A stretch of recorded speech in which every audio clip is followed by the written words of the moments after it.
been the first thing that's really worked for me to put me to sleep. Helps relax me when I'm trying to go to bed. All just really spectacular. It also helps you put yourself into a routine. I feel like I'm drinking lemonade. You guys give it a shot. It works! It works! It's good! Just try it.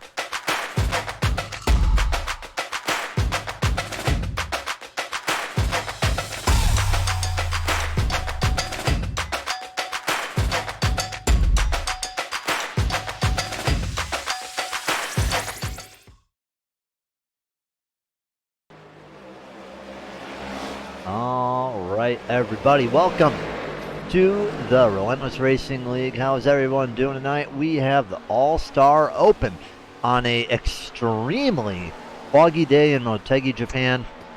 We're at Twin Ring Motegi, pretty much the All-Star racetrack for this league. Rules here for the All-Star Open are going to be simple. How to work is that we are going to have 3 stages, 10 laps each. The winner of the first stage will advance, the winner of the second stage will advance, and the top 3 of the third stage will advance to the All-Star race. The All-Star race is going to be consisting of winners and top 5 drivers in each of the 4, well actually each of the 3 Xfinity, Truck, and ARCA leagues. I think it's actually 6. And then the top 16 winners in the Cup Series. So it's going to be a Cup-dominant field tonight, but we might see a few upsets. Really interested to see what will happen. Jeremy, you're going to be joining me tonight. How you doing? Man, I tell you what, I'm ready for the fog to raise up. The Japanese people over there need to clean up the air a little bit. It's a little foggy, but you know, it's just the weather, man. It's not smog, it's fog. But, yeah, you know what, we'll go on board with Andrew. It is very dense out there. I mean, you can't see the cars there, but not the weather that, you know, we would like, but hopefully it'll change. But what it is going to mean is a very cool racetrack. So, you know, it's not going to be a very slippery racetrack. I can take a guess out of that. no, it's kind of got like a Richmond Dover mix feel to it. I mean, I was hearing a lot of the guys talk about that I would they have wouldn't to have to shift disagree. too much. I don't know. There are multiple tracks I could say that it's mixed with. You have kind of the style of Darlington. When the people who built this track were in the United States, you know, looking at the ovals in the United States, they actually modeled this track off of Darlington. It's a 1.54 mile track, and you can actually see how it is kind of modeled after Darlington Raceway, but in reverse, sort of, where 1 and 2, well, actually no, it's not even in reverse, it's pretty much the same, where 1 and 2 is a very long turn, and then 3 and 4 is very tight, but it's way more flat than Darlington is. So you could even say it's a mix or a hybrid between, say, Darlington and Gateway. Because Gateway, you know, kind of has that same style too, where it's a kind of an oblong track, but really flat lines. It's very much a one-groove track. The bottom line is going to be a dominant force, but you can make a second line work there if you can really get your line looking good. Yeah, I'm gonna let you be the expert on this track because I'm not too familiar with it myself. So I'm pretty much seeing this for the first time, to be honest. Yeah, Motegi was used one time in the Real Life Cup Series. It was a exhibition race in 1998. Mike Skinner held off Jeff Gordon to win, and this is when Jeff Gordon had his 13-win season in 1998 too. Jeff Gordon was on fire that year. You know, also saw some interesting things like Darrell Waltrip was driving Dale Jarrett's car. There was a few local Japanese drivers filling in for some other drivers. There were ARCA West drivers there at the time, or I think they were Winston West at the time. So it was that 3-year stretch where you know, NASCAR came to Japan. They ran 2 races on Suzuka, and then they went and did 1 race at Motegi. And Mike Skinner Won 2 of the 3 races in Japan. I think the other one that won was Rusty Wallace in '96. So didn't have much success in normal Cup races, but did greatly in the exhibition races. All right, well, Chase Harden fastest in practice right now, just followed just slightly behind by Ed Morris Sr. or Jr. Going to be a very thin field, because I know a few of these guys practicing right now aren't in the race. So I think there's only going to be about probably 14 cars in the field, so 5 are going to advance. Let's take a look at the That's going to be the interesting chats. part, to see which 5. Joe Null back in the chat. Yeah, unfortunately, cannot see you there tonight. But, you know, I was hoping to run this race too. You know, did good the last time I ran this track, but, you know, they're in the next gen car now. Very interesting package. I heard one driver complaining that the car did not turn. Well, I am the crusher of hopes and dreams, so I think this. I was told not to name a couple drivers because they didn't want to be jinxed by me. So I ain't gonna go for anybody in this open. I'm gonna wait till the All-Star main before I pick those ones. So you're gonna jinx the All-Stars? Oh, looking mad. The yeah, the All-Star is gonna be interesting. I would say the next gen is a much different car than say the Gen 6 was. The Gen 6, if you were running anything else like a truck or an Xfinity car, you could probably adapt to a Gen 6 rather quickly. The Gen 6 drives a whole lot differently, so if you do not drive this car on a regular basis, say in officials or whatnot, you know, it may be a little bit challenging, especially the setup is a little bit different. They use a steering pinion, they don't have the ratio, you know, brakes handle different, car handles different, you have the shifting element to it. And I know at Gateway, in the trucks, last time I ran in the trucks, we had to shift. However, I don't think... Ooh, oh, Vince Michon just cannot hang on right there.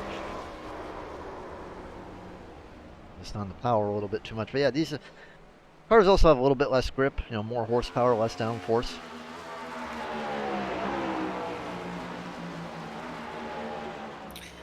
Yeah, it's going to be interesting to see. I mean, who can actually hang on? We're going to have probably about 13 or so trying to get into it. But, I mean, right now that All-Star field is packed. I mean, 43 cars right now. We've actually got some that's going to have to race to get in. So if they don't do good in the race, they just going home. You said there's 43 cars. Well, I'm no 43 people are showing up though, right? Yeah, it's the All-Star race. You never know. Somebody's looking to make a name for themselves. Yeah, some people take it ultra seriously. Some just find it as a fun race. Some people don't care. But there's going to be a few out there that's going to be looking to get that hot seat. It's not a hot seat, but it is a free ticket to a promotion in the Cup Series for next season. It is the top 3 finishers who are not Cup drivers. So a Cup driver can win, but you know, say the top guys that are non-Cup drivers are 3rd, 5th, and 10th. Well, then they'll get promoted. Joe, chat wants to know what you've eaten for dinner. What do I have for dinner? I don't know. Chat's curious, I guess. Well, I already had dinner. Had a burger. But for lunch, I had Korean ramen stew, which was really, really good.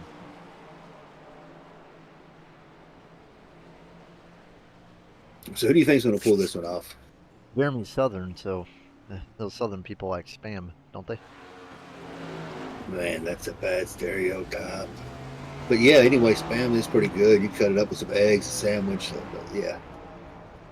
Well, you know, you fried it in there with some Polish sausage.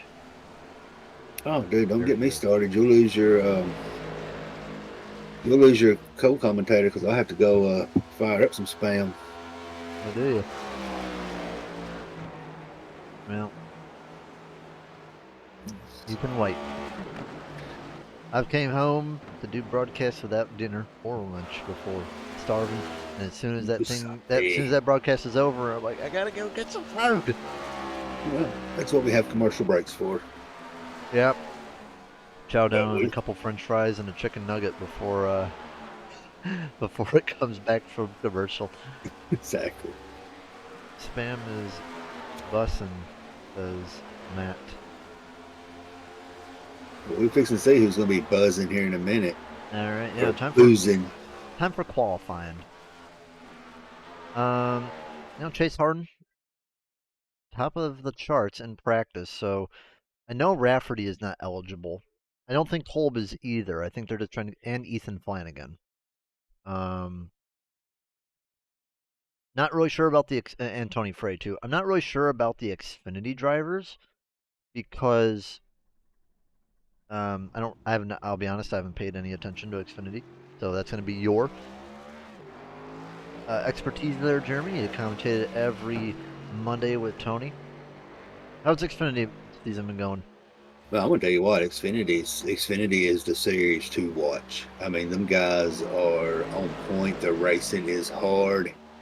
And we're going to see a few of these guys, especially going to be looking to put a eye on the Canadians. We've only got 3 of them showing right now. But them guys have been pretty strong through the Xfinity series so far. All right, Chase Harden. We're going to go on board for a lap with him. Just got to arc it, kind of just hang on the bottom, probably the best place to be. And a corner just goes on forever. Beat it out to the wall. Then going straight down the backstretch and still foggy. So it's going to be a little bit of a tough sight tonight. At least on the start. And then real tight corner. You got to slow down much more significantly than you do for the first one. And unique thing about this track is there is actually a road course as well that is part of this track, although it's not a roll as you would see with Charlotte, for example. The road course, chasing the wall. The road course does go out through the track, and in the infield of the track, that is where the road course is. So if you can actually see a little bit into the infield right now. As you can see on the right hand side right there, if I remove the tower, that's actually the start-finish line for the road course. Pretty fun road course. Morris Jr. puts it on pole. Arden falls down to second. Justin Miller, third.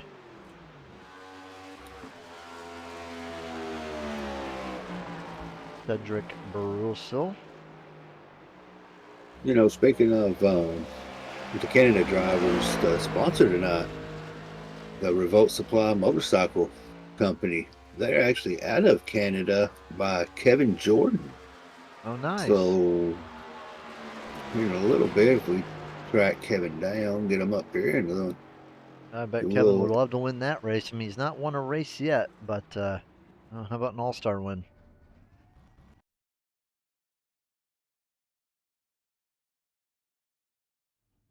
I'd go for it.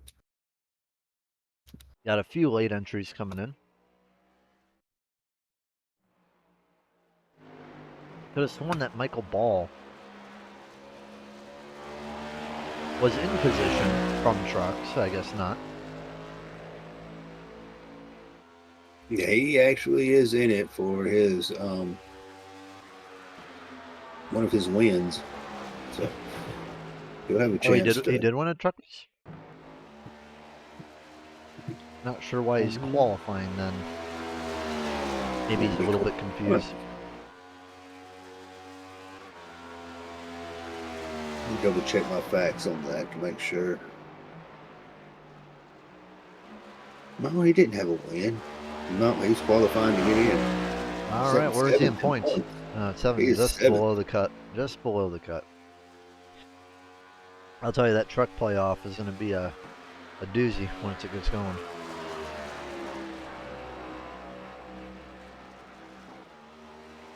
I'm not looking forward to it. I'll tell you that.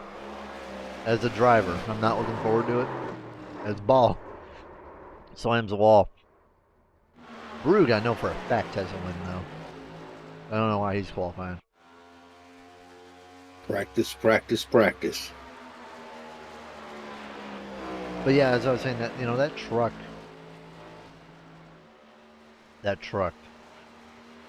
playoff is going to be just a doozy, because there's a lot of good guys in there, and you gotta make sure that you perform and do not lose anything on one race, because one race can put you out in that format. All right, so here's how it's going to go, guys. For those who are just joining us, we're waiting for the people to welcome grid. everybody to the All-Star Race Open. Tony's loud. We will be Problem solved. Okay.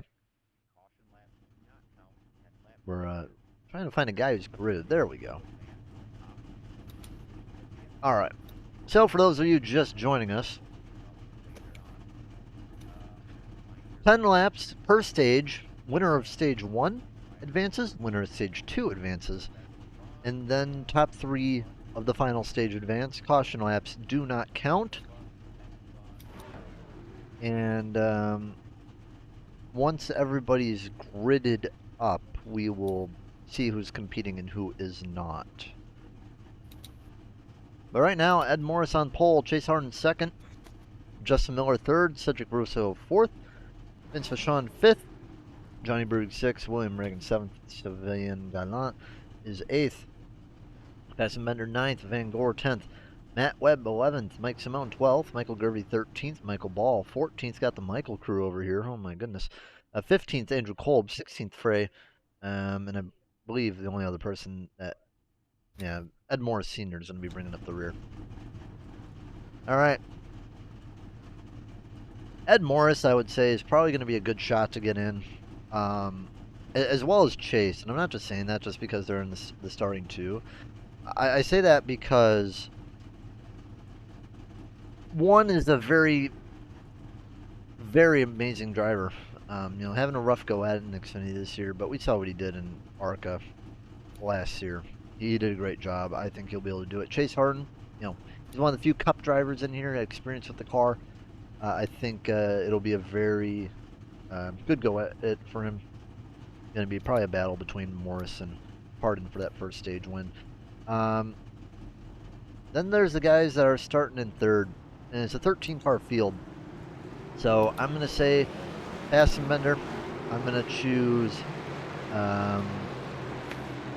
Who do I want to choose? I'm going to choose Vachon, and I'm going to choose Justin Miller. Where does Justin Miller from? Justin Miller is out of. Oh, he ain't got the info in there, so I'm not 100% sure. All right. 13 cars for the Open. 5 will transfer. Still very, very overcast, very foggy. So apologies to those who are having trouble making out the cars. We're doing with what we got, pretty much. We're stuck with what we got. All right, Ed Morris Jr. going to be probably driving Cup next season, so going to be a good warm-up for him. Yeah, and Morris he's had a pretty rough go in Xfinity this season. I mean, he's still hanging in there in the points, but green. Make a break for him. Getting all the crap luck out of the way early. Maybe. Green flag.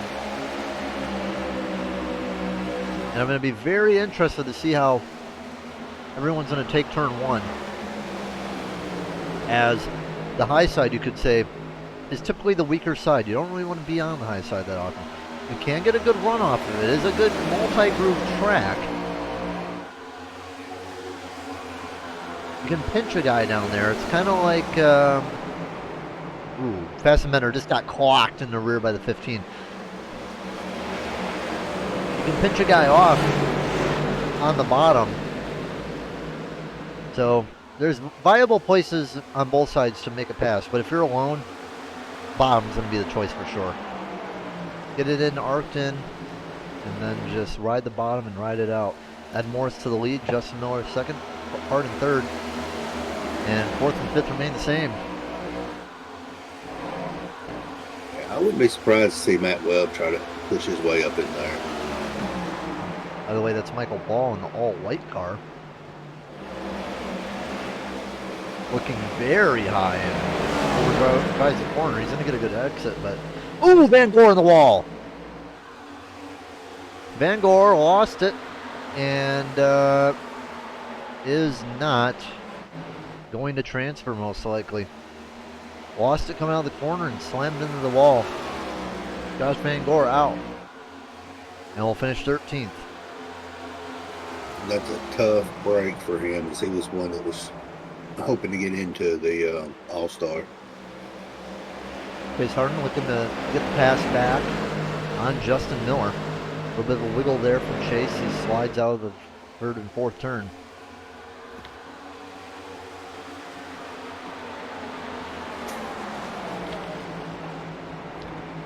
And, you know, if it continues like this, you know, it's a sprint. It's a sprint, man. And I think Ed Morris Jr., he's someone that is very, very good on the sprint runs. I would say, if you're Justin Miller, if you don't feel like you can catch this guy, just try to hold off Chase, save your tires, and bank on that second stage. 'Cause I'd say Justin and Chase are equal right now. They're both looking pretty good. I would say that right now, Matt Webb is on a run. He's got 5 positions gained so far. So Matt Webb's looking good to start.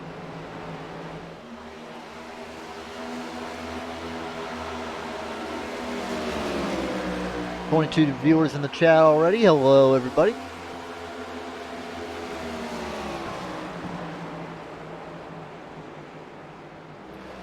How are y'all doing? Don't be afraid to chat. We'd love to see what you have to say. You may not want to know what some of them have to say.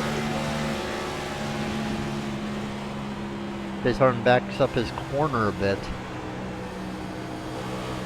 Not going to help him though. The 80 gets around and looks like he's pushing a little bit off the corner though. And nearly hits the wall. This might be Chase Harden's opportunity down the back straightaway. Yeah, Chase is gnawing. He's ready. 80 loses a little bit. Chase is going to have his exit though. You know, he just can't get the exit off. That's the problem.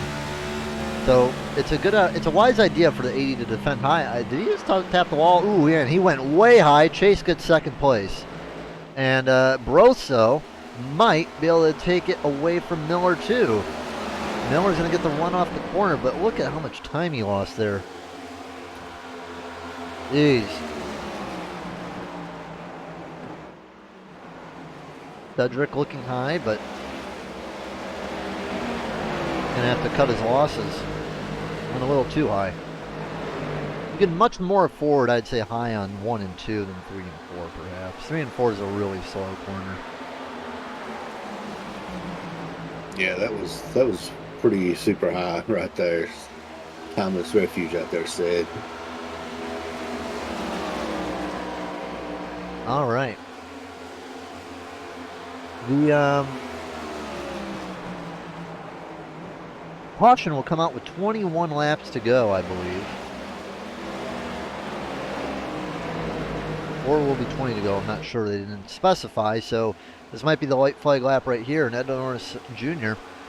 very easily going to be transferring himself into the All-Star.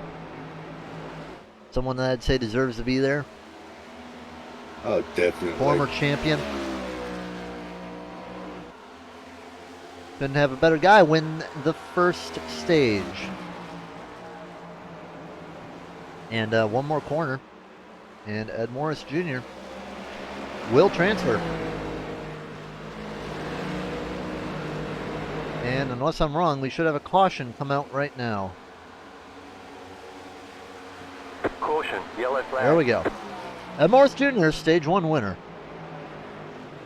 All right, let's bring up Ed Morris or chat if he is there. If he's not, we'll give him a moment. There he is.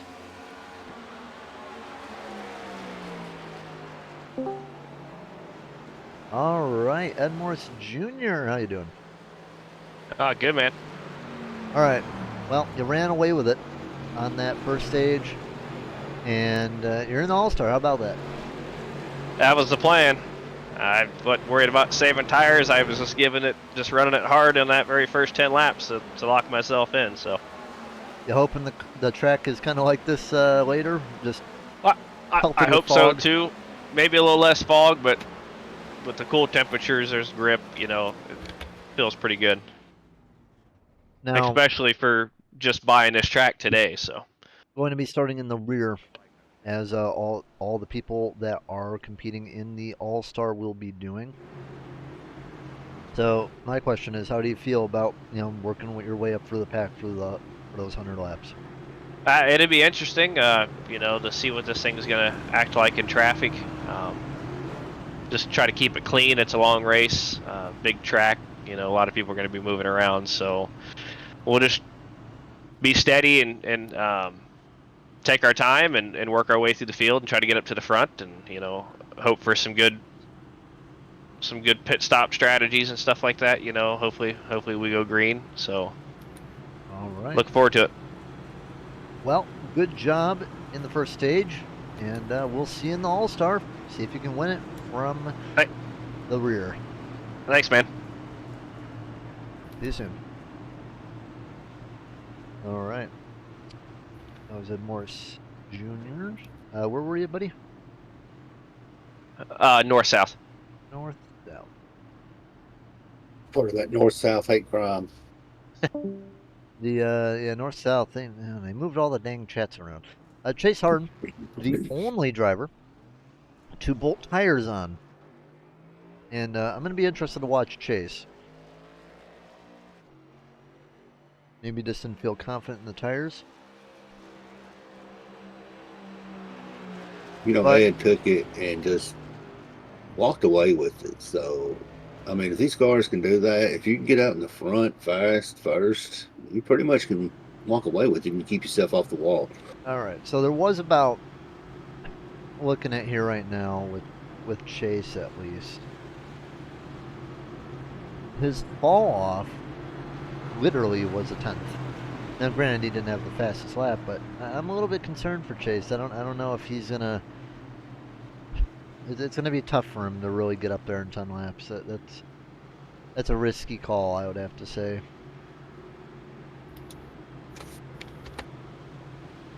Well, if you ain't gonna risk it, what's the point of going for it?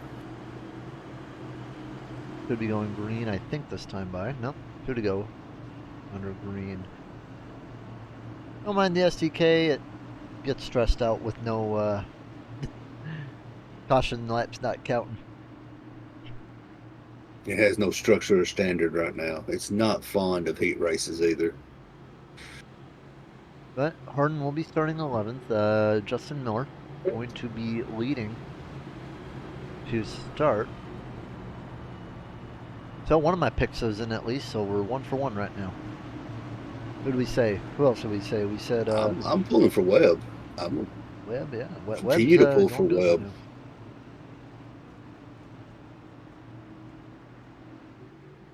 Yeah, Webb. I haven't seen much of him in his races, but I bet he'd be happy to really get a good finish tonight. Webb's he's been pretty consistent, but he's kind of had that mat issue. He's kind of had the caution magnet on him. Yeah. All right, 1 to green. We might need to put lights on these cars with how dark it is out there. Go on board with, yeah, it's getting darker out too. So yeah, the visibility's, for the spotters at least, not really bad. It's gonna be just fine for the drivers. Miller trying to get some heat in the tires. And it's probably not going to affect anyone's perception too much. I mean, it's just going to make the track really, really cool, which is probably the best thing that can happen. But, you know, if you're looking at your markers on the wall or something, maybe a little slightly harder to see, but, I mean, it's not really going to be that much of a detriment to any of the drivers.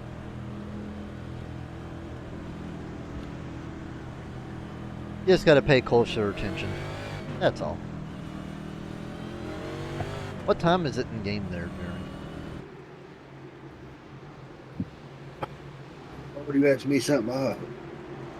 We'll just say it's 6 o'clock. I don't know. Works for me. I think we can check on the space bar. 1825.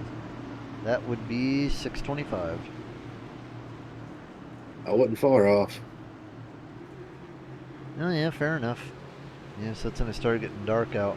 Wonder if this race is gonna be run at night for the All-Star. Most likely. All right. 10 more laps. Caution will come out on 11 to go. And then Green, green, green. we'll have the finish. Here we go. Green flag. Green flag. Justin Miller gets a decent start. Does not clear Barroso, but now he does as he dives into turn 1. Barroso falls back a bit, and Barroso going to be speeding through turn 2, and he'll be on the back bumper of the 80. And it's a big separation between those two. Everyone else behind going all around wide. Fassbender looks above Vachon and wiggles a little bit. Kind of blocks the car behind, 52.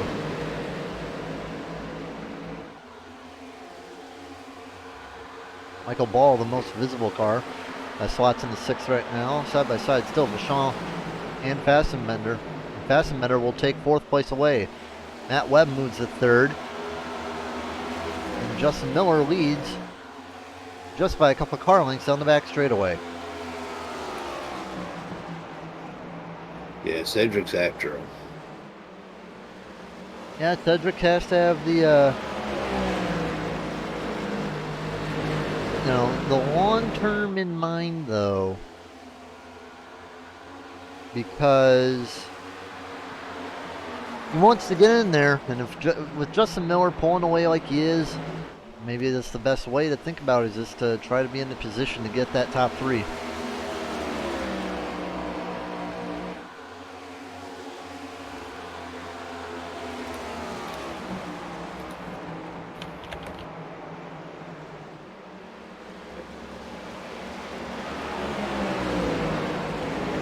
All right. Fassbender, by the way, getting, or at least trying to get around Webb. Webb doing the smart thing, though, has the defensive line. Going to come in and arc it. And you can just see how much that arc even gives you. Gives you a lot of space. Helped him gain a couple car lengths on Fassbender. Cedric even hit the wall a little bit.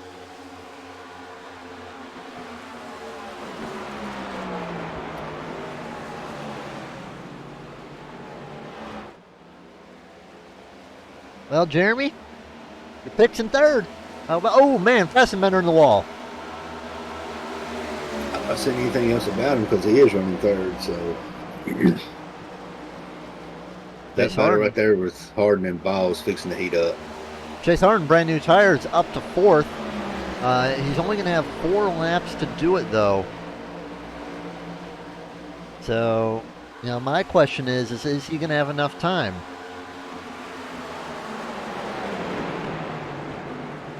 Matt Webb, I mean, you're going to see him gain a bunch on Matt Webb right there. Chase Harden's 2.2 seconds back. I don't think he has enough time to get up there with just 4 to go. Not with 4 to go. I mean, he might can squeeze out a 3rd or maybe a 2nd, but I don't see him making that much track time up. Guys it under Webb, but you got to think with what Harden just has done. A lot more people are going to come down pit road. He's probably not going to have that tire advantage next time around. So what Harden's going to want to do is at least try to catch Barroso. Not sure if he'll be able to. You don't want to put yourself at risk or in danger.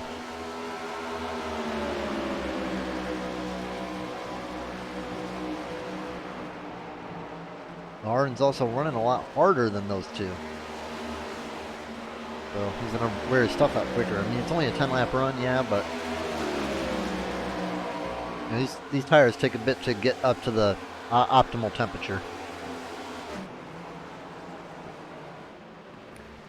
Ooh, Broso goes wide, and that's going to leave the door open for, I'd say, Chase Harden to make a run on him. Now the door is open for that, for Chase to be leading them down pit road, perhaps. 2 laps to go. Justin Miller running away with it. Yeah, Chase is there. He's going to have a chance to get around Cedric.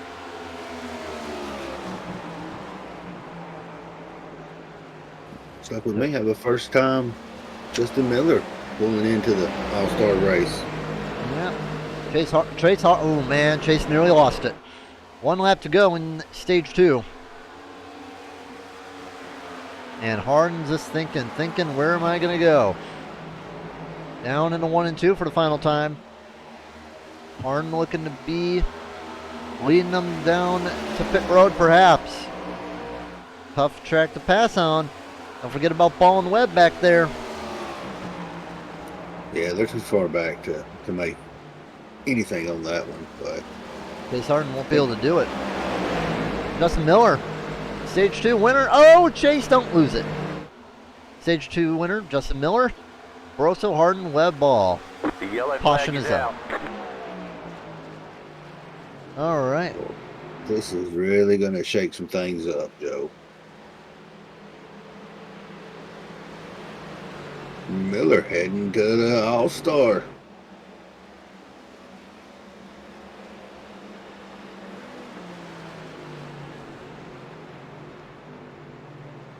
All right.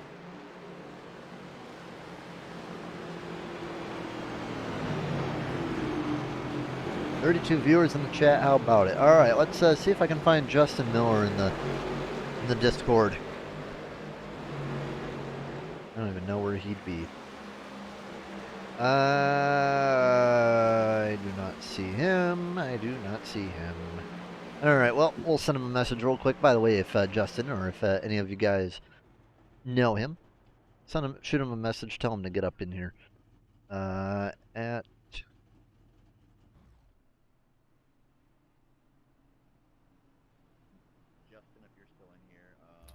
Well, I've got that Walmart special mic, so yeah. how much of that's cost you? $14. Oh boy. All right, we'll see if Justin. Whoopsie. We'll see if Justin is going to want to join us or not. Oh goodness. All right. All right, now down pit road, and Chase is going to get beat on strategy here. I swear. I don't know. He's the only car to stay out this time, so I mean, we saw him drive through. I just don't know. We'll see. All right, Studrick comes down pit road as well as everyone else. Top 2 qualifiers have made it in, so 2 of my picks. There's Miller. Miller just popped in up there. There he is. Justin, how you doing? I'm doing good. How are you? All right, stage 2 winner. You know, Morris was a little bit of a tough cookie, but you got it in the second stage. How about it? Yeah. Honestly, this is the first time I've even been on the track since like Forza 4, so I was a little nervous. I thought I'd be really slow and in the way, but I guess the track just came naturally to me, and it felt good. It felt smooth. Yeah, just had a good race. You're going to be starting in the rear for the All-Star race. Going to be 4th to last. So, you know, you got to have a lot of work to do with a big field. How do you plan on approaching that with just 100 laps? I think I'm really just gonna take my time, just race as cleanly as possible, and take the positions when the opportunity shows itself to me, and just try to have a good, fun race. All right. And how was driving with the conditions? A little foggy, but I bet the track feels good. The track does feel good. It feels like there's a lot of grip. The car's rotating very well for me. I like the way the car's driving and the way the track feels right now, so it's all really good. All right, well, good job on the Stage 2 victory. Get yourself in the practice in the other session, and good luck. Thank you very much. All right. Yeah. All right. 10 more laps, and then we'll be going into the super session, I guess we could say. The main event. Yeah, I don't know when they're going to be going green, though. That's the only thing. The green flag will drop at 9. Well, it's 9 right now for you, is it not? 9 Central, 8 Central, 9 Eastern. It's 8 Central right now. It's 8 Central. Yep, 10 Eastern. 10 Eastern. Green Right. flag will drop at 9 Central for the All-Star. So what are we doing for the next hour then, buddy? Well, we're going to watch some practice, talk to some drivers, kind of get their experience in the Relentless Racing League, and a few others may just drop in, kind of ones out there watching. If they're interested in the league, they've got some Discord links and a few others they can jump into and find out a little bit about the league. All right. Maybe even have a Q&A session. All right. Maybe I can pull some ones out, perhaps. All right, well, Chase Harden, the only person on old tire. It's only 10 laps, but considering what we saw him doing earlier, leaves me a little bit concerned. So if he doesn't get a good restart, I'm worried for him. Yeah, with him not pitting, I think he's not sitting in a good spot. He might be pulling a Clemson.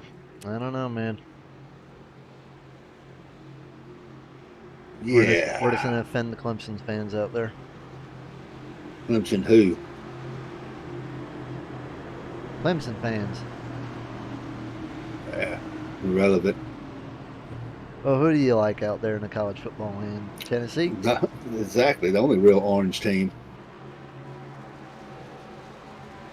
Yeah, Tennessee, and last year, not this year, but last year, had high hopes for them. Green, green, green. So did Florida State, but we saw how that turned out. Anyways, gonna be green flag is advanced. dropped. It'll be advanced for next season. They just needed to kick Florida State out, so they had a reason to be like, oh, this won't happen again if we have more players. Right there, they almost thinking about putting it 3 wide, Joe. Speaking of players, that player's car is getting absolutely shoved by Michael Ball, and Fastenbender are going to take advantage up to 3rd spot. Chase Harden gets away well. Matt Webb 2nd. Brosa back to 4th place. Vachon was thinking about 3 wide, backed out of that. A little bit slide from Matt Webb, and needs to get back in the groove. They're 3 wide back there behind them. Matt Webb hangs on the 2nd. Fastenbender looking to hang on the 3rd. Looking on the high side just to pinch down that 30 car.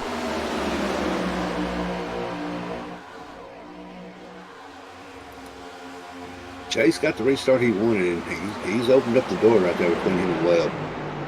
Oh, bit of a tap there from the 30 and the 7. Looks like the 30 may have slided up a bit. Cedric to the lead. Michael Ball now going to be looking to attack.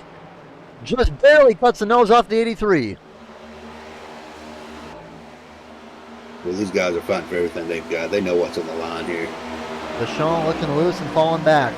Ball takes himself to 4th place. Harden looking pretty good.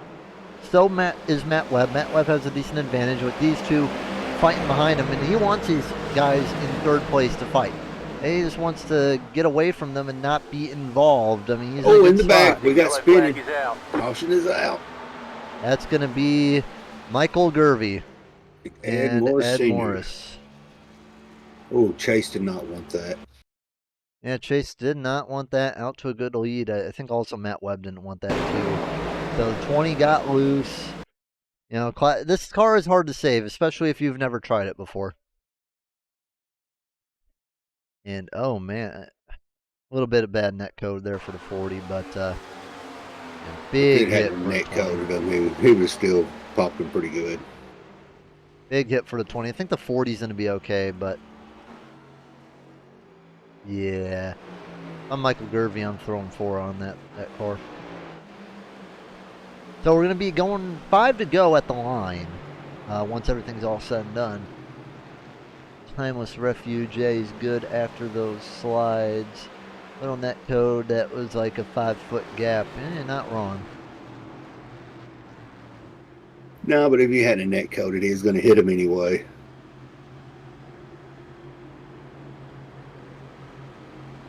It's the same thing, Matt. They must have found a water barrel around there. You know what, Matt? You don't know that.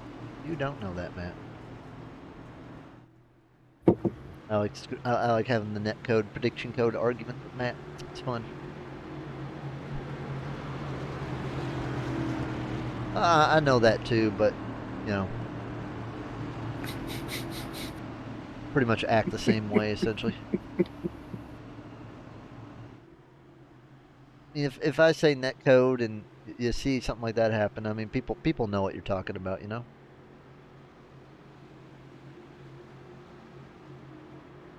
You know, 2 things I was always learned growing up. Never argue if you ain't got the facts, and never argue with a brick wall, because you don't win either one.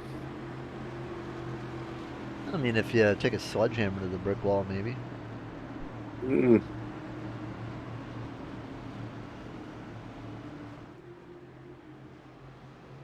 All right, well, Matt Webb, by the way, not the highest mover anymore. That would be Michael Ball. In 5th spot. And this restart, I doubt, is going to stay clean.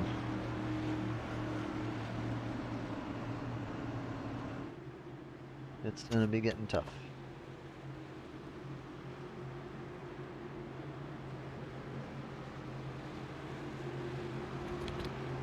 Yeah, I'd have to agree, Connor. Very abusive.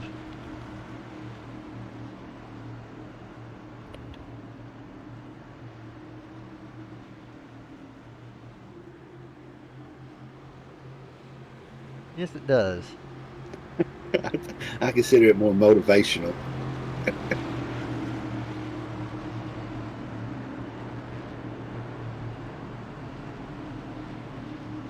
Five to go, man. Chasey, he got a good restart that last one, but this is going to be interesting to see if he can do it again. Yeah, I'll tell you, Jeremy. When I'm in Japan, I'll get you out some good pictures from the racetrack. Hopefully we get a nice clear day when we're at Fuji. You know, a quick fun fact about Fuji is that NASCAR was actually partly involved making that track. It was supposed to be a big oval in Japan, but the project ran out of money, so it got turned into a road course. But you know, turns 1 and 2 still there today. They actually did race on the original turn 1 and 2 on the road course.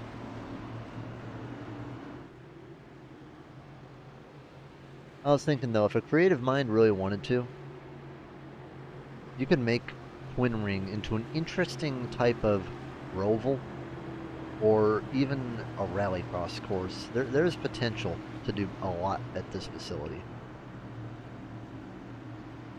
Like, as a rallycross driver, you know, I see the layout of this track and I'm just thinking, man, there's a lot that can be done with this track. Yeah, I bet it'd be a ton of fun if you were able to talk to some development teams about that. That'd be fun.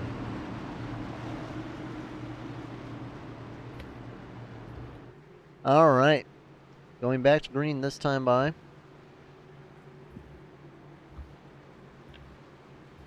Chase Harden and the Orange Paw. Going to be leading Matt Webb. I don't think he's ever won a race. Typically don't see him that much up front. And so it's No, a nice change of pace.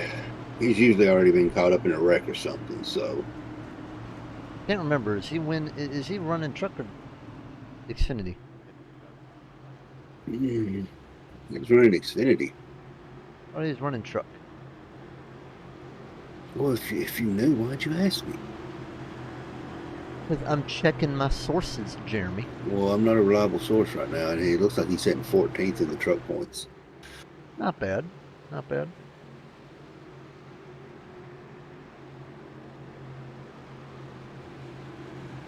All right. Time to get back to green. 5 laps to go.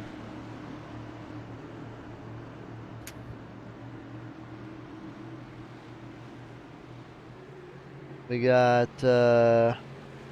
Connor Pick and Chase, the Takao driver. It's going to be a single file restart, by the way. That's just how things go with these kind of cautions. So it's going to be interesting. Green flag. Here we go. Green flag. Well, All they got waving the around. solid line. Yep, solid line. First car to jump out of line. Looks like it's going to be Fast and Bender. But Michael Ball's going to look on the inside of Cedric.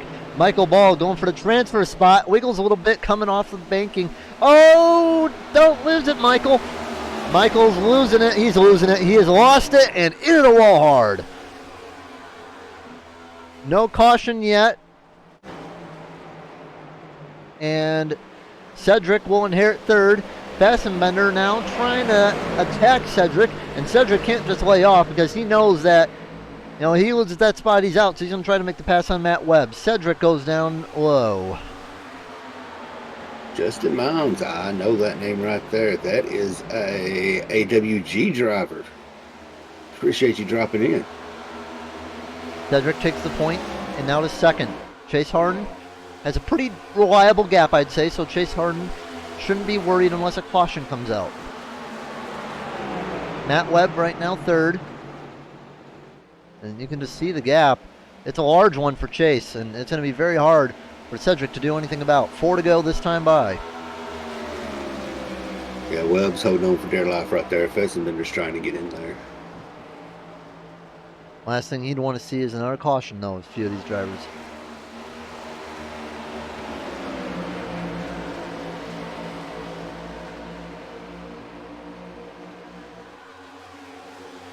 Got a little bit of movement in the back. Sylvian looking to get under Vachon, but this doesn't seem like it will happen.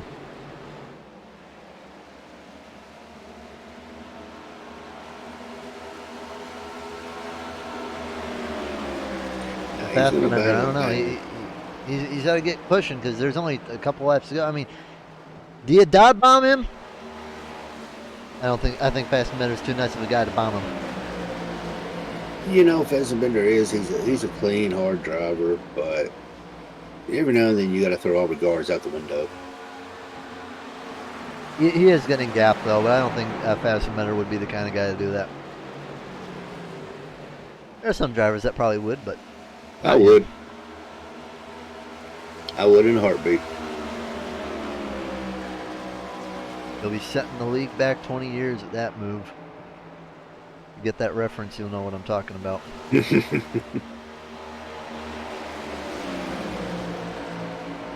All right, white flag, 1 lap to go. Harden leads, and Webb has the transfer spot. What you saying about me there, Michael? White flag, 1 lap to go.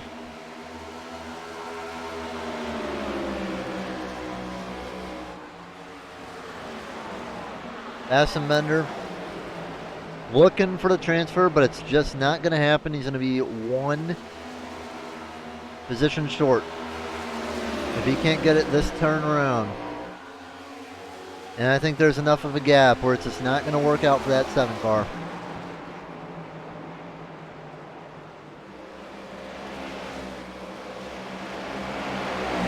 Chase Harden pulls off the final corner.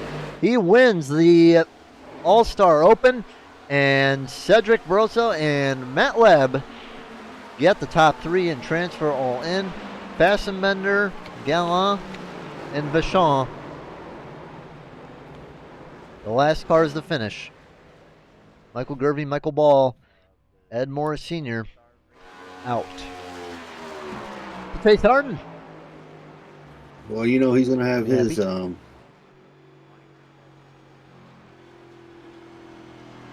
Yeah, you know he's gonna have a mouthful of Mike. Let's see. Well, I do not see him, so Oh, give him a minute. He'll show up. there he is. Drag you. There we go. Chase, how you doing? Good. How are you? All right. Took a bit to get the position in first, but after some pit strategies screwing around, you got it. How about it? Yeah, I'm not gonna lie. I was kind of expecting the old tires to send me to the back at the end there, but they were kind of driving better than newer tires. So Well, that was fun. Getting this win, getting yourself into the All-Star race, you're going to have to fight through a bunch of the pack like you did to get up through the second stage. How do you feel being so far back there when we get going to green for the All-Star race? Well, I'd definitely rather be in the front. But I think I'll be fine. It's just gonna take patience working through the field, you know? Yes, it will. Yeah, and you got to experience the car. A lot of the cars that are in this don't. So going to be up against a lot of the Cup guys and some guys that have a lot of experience with the car. So it should be an interesting run. So you know what? Good luck, and we'll see what you can do in the All-Star race. Yep. Thanks, Joe. Yep. Have a good one. Got Matt Webb up here. Matt Webb, final car to transfer. Going to be starting dead last, but got the most You're in positions it. gained. Yeah. So can you do that again? Probably not, but we'll give the best shot. How was it?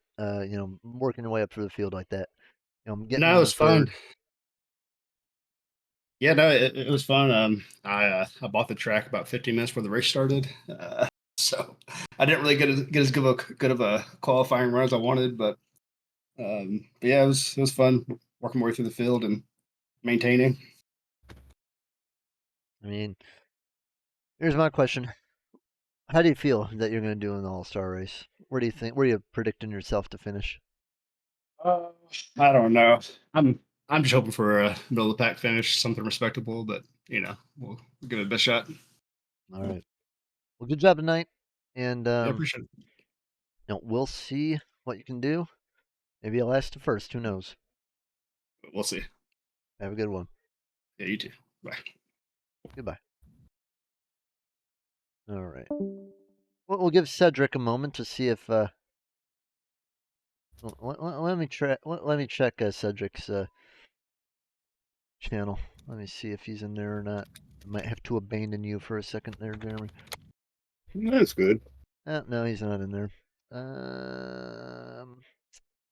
Cedric, or if any of your buddies are listening, tell Cedric to get himself into the broadcast channel, please. We'd like to interview him.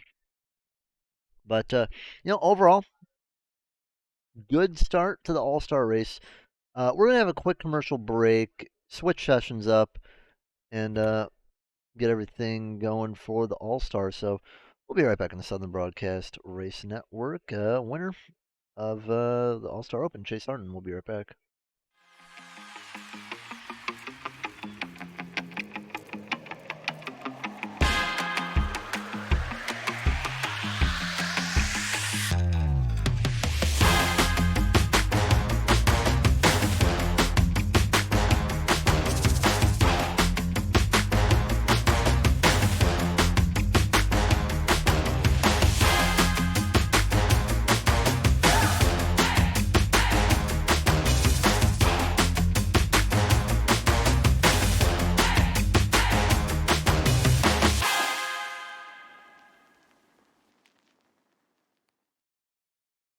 First thing that's really worked for me to put me to sleep. Helps relax me when I'm trying to go to bed. All just really spectacular. It also helps you put yourself into a routine. I feel like I'm drinking lemonade. You guys give it a shot. It works! It works! It's good! Just try it.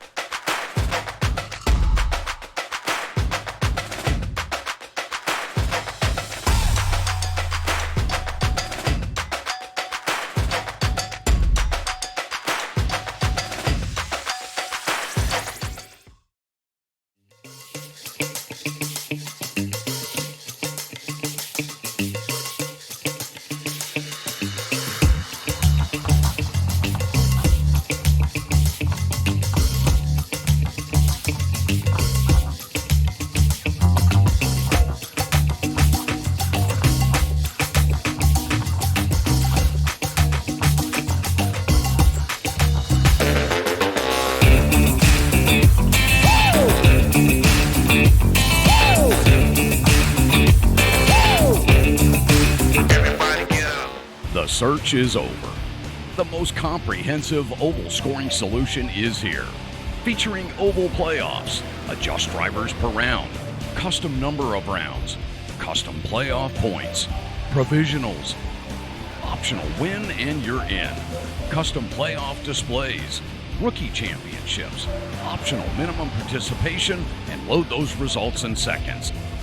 Visit extremescoring.info today.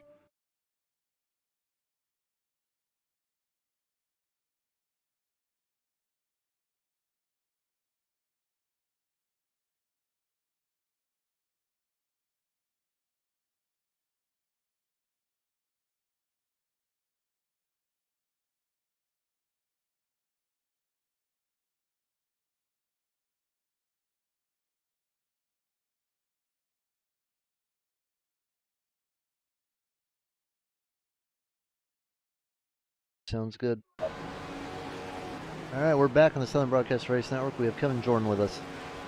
Jeremy, take it away.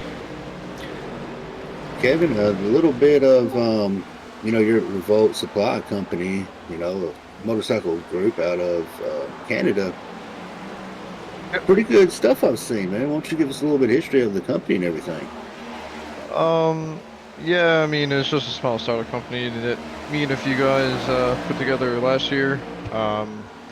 Right now we only have a select few items, clothing-wise, and a few motorcycle accessories. We are looking to expand what we do in 2024, but we're just trying to get some suppliers and just some ideas together.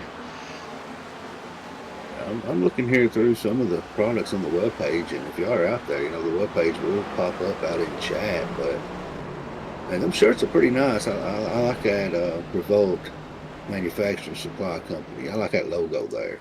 Yeah, thank you. We put a lot of time and effort into what we have. We just don't want to have a cheap quality, clothing and stuff out there, so we're just trying to do what we can for now and, try to get better as we go on.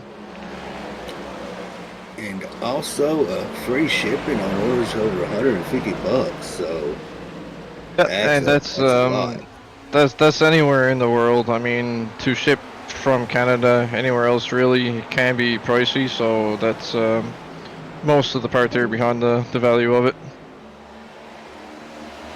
Well, man, coming into this, it's a pretty packed field. How are you feeling? Being one of the few Northern friends we have in it. So yeah, we were just told that the race itself has changed a little bit, the time of the day and stuff. So our team practice from the past week has kind of gone down the toilet at the moment. So we're just trying to get some ideas how to run the new temperatures and stuff like that. So I mean, I'm still feeling pretty comfortable, but yeah, it should be interesting. It's gonna be a fun race. Well, watching the open race, did you pick up any tips or trades or anything you're going to try to use on the All-Star? I think we picked up on a couple things, especially with the new track temperatures and stuff, and how the tire wear is going to be. So just from our teammates being in that race. So yeah, we're just going to work as a team as we go on through the race and see what happens. All right, brother, we're gonna shoot you back down there with the rest of your team so you can kind of get a plan devoured, figured out what's going on. Yeah, for sure.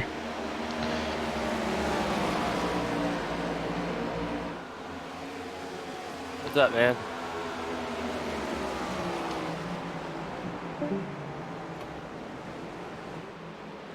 Well, I did not, but he did. He did get a stage win, so he snuck into the All-Star race, I do believe.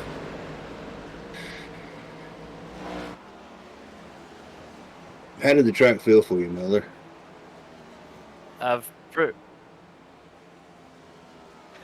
Yeah, the All-Star race track is definitely a lot slicker. I went in there kind of driving it like I did for the open race and found out real quick it was very loose.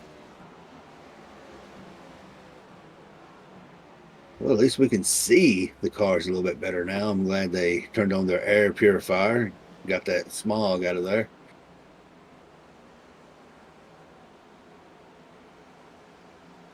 Smog, fog, it's all dirty. It's still dirty. It obstructed my view.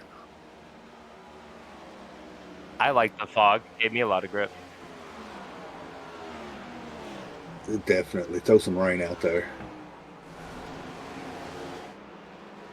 Wiggins coming in with that resub on a Prime. And remember, if you've got Amazon Prime, y'all can give away free subs, man. Don't. If you ain't using them for nobody else, send them to us. We'll take them.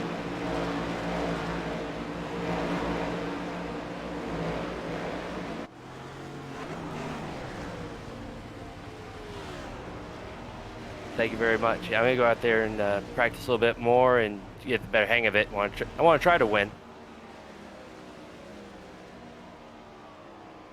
Thank you.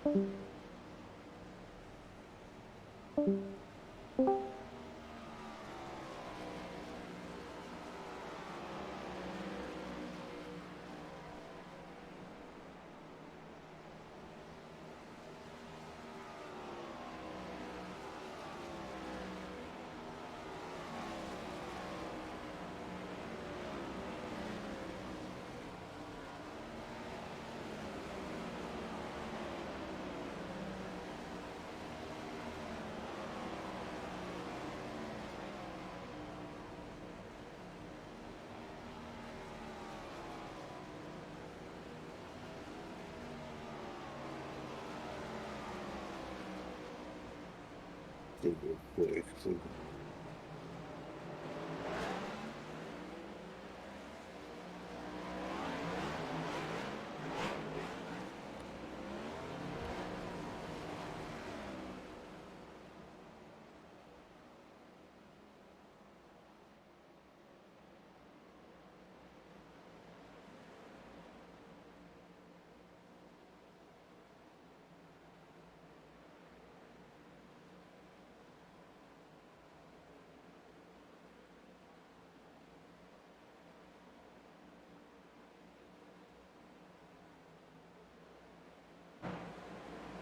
Yeah, that's a pretty good shot right there of the track.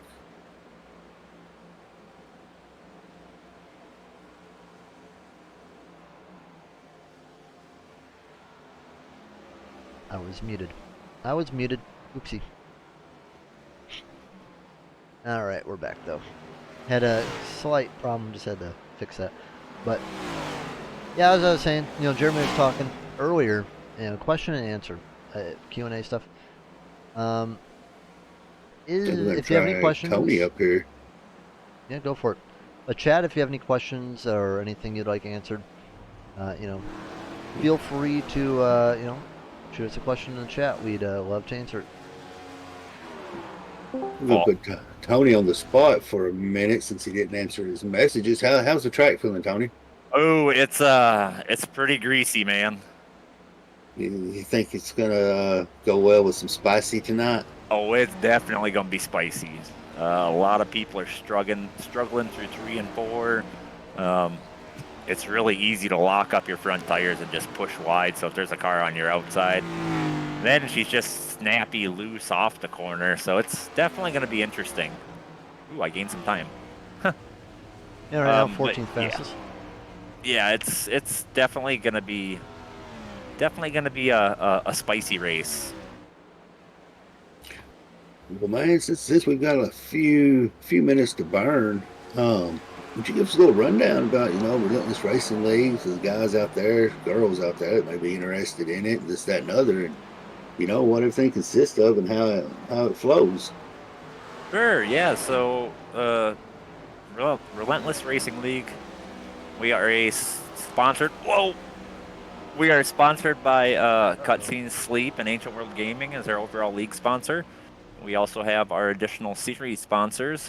Exiled Esports sponsors the ARCA series.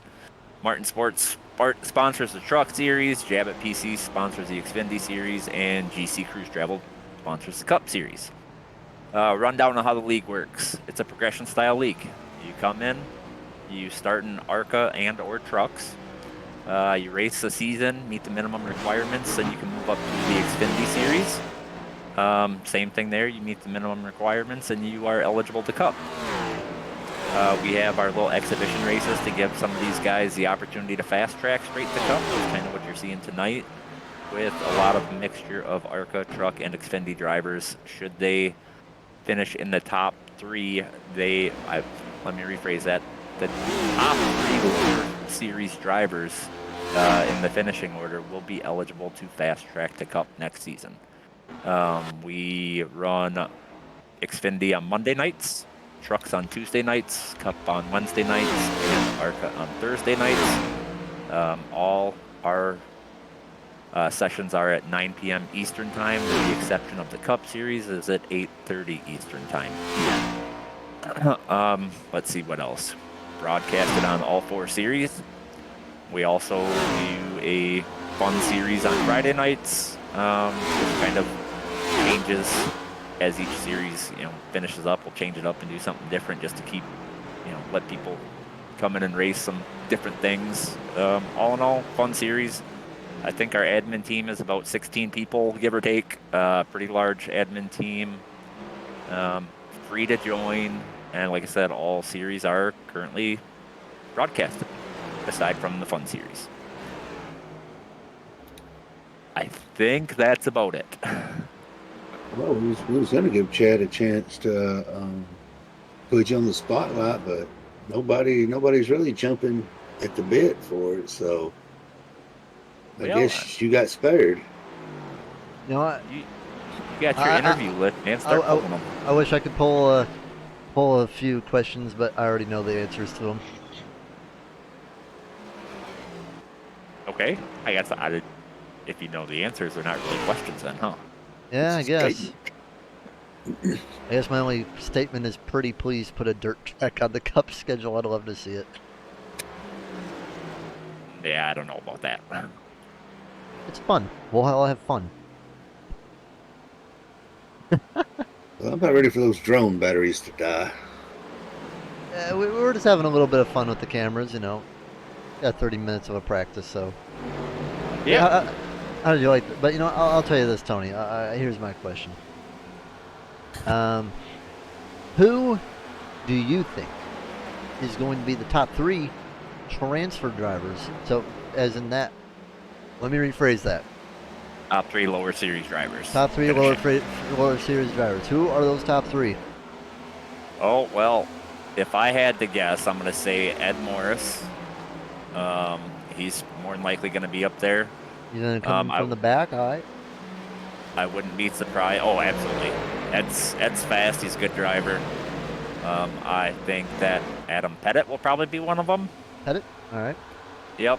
And let's see. I'm going to go out on a limb here and say William Bucever. I think he might be one of those top 3 as well. And who wins the whole thing? I wouldn't be surprised. Last season, the All-Star race was won by a lower series driver. Who won it? I believe. I know Ed Morris was up there, but I can't recall off the top of my head. But the top 3 finishing positions were all lower series drivers. Well, how about that? I remember when I did it, it was the same thing. Bobby, me, and Zach. Yep. And Bobby stealing my wins. But yeah, it's it's gonna be. There's the potential tonight for a random invert after each stage, so that'll kind of shake things up a little bit. What are the stages going to be there? 40 and 80 with a 20-lap shootout at the end. And it's 1 through 5 that can be inverted? Yes, it could be 0 through 5. Last season we did the invert, and we actually did not have any inversions. It was we have a little wheel we spin, and every time it landed on 0. So right. it kind of added some different strategies. Some of those guys were afraid of that invert, so they, fell back, and then it ended up being no invert. Well, I will tell you this: we're going to bring you up both times to announce it, so we'll know when the drivers know, I suppose. So. Yeah. So Chad will actually be spinning that wheel. So We'll if you're gonna, yep, and he'll be spinning it right after. He will be announcing it right after pit stops. All right, so we'll make sure he's in a chat where we can see him, and we'll drag him. Yeah, I will let him know that so he's prepared. Yeah, he can let us know out in the Twitch chat, so in case he's got some adminning to do. Oh yeah, that's a good idea. Just have him put in the chat what the inversion is. So yeah, it should be a good time. There's a lot of this for the Cup drivers. It's more about just fun. Some of these lower series drivers, this is what they're banking on, putting everything they got into it to be able to advance the Cup. So we're going to see some different agendas tonight, and maybe even some hurt feelings. I don't know. I mean, I don't know how serious. Trust me, it'll happen. I don't know how serious these lower series drivers are going to take this, but I think we'll see it on track. I will say we have a really good turnout compared to last season, so should be a lot of fun. All right. Hello, Miss Weeks, in the chat. But yeah, good job for Brandon Park so far on top of the thing. But Tony, good luck in the race. But you'd like to have a good night. Oh, I'm just happy I get to race it. Last season, a single individual in this league wrecked me pretty early. He knows who he is. Who is he? I don't want to throw anybody under the bus, but he knows who he is. And then the season before, we like throwing people under buses in this. I'll drive it. His initials are ZB.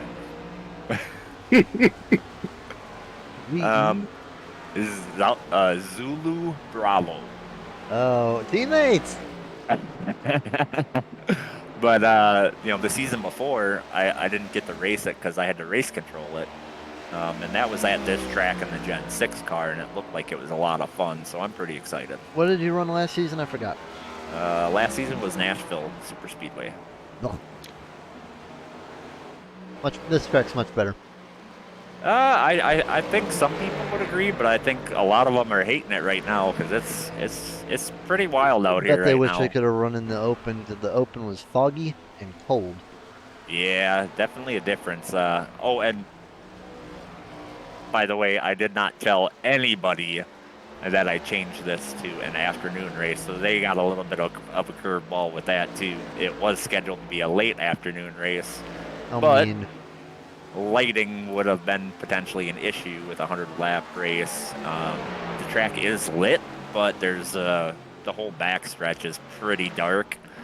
So, I mean, it's a fun race, so we got to change it up a little bit, right? Having fun. All right, well, good luck in the race, Tony. Alrighty, man. Have a good broadcast. Yep, we'll catch you later. Yep. All right. Well, I'm not going to say it, but I knew the track conditions was going to change. So sometimes we have to be under lock and key with a few things. So, but I knew the view, being able to see it was going to get a whole lot better. But man, I'm going to tell you what, Joe, these cars, the way they're smoking those tires, it's probably going to look about the same by the time we get done here. Yeah, it's going to be about a 32 car field, so very large field today, and we'll probably have a lot of hurt feelings. So the admins are going to be working overtime tonight. Chat.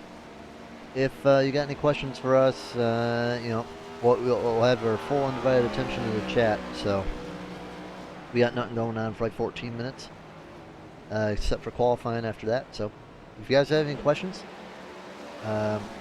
feel free to ask, and we will answer. We'll give you the challenge to put us on the spotlight.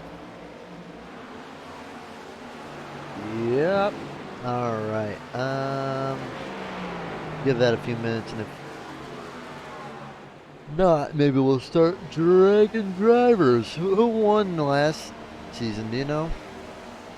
I'm not 100% sure of that, Joe. I wasn't.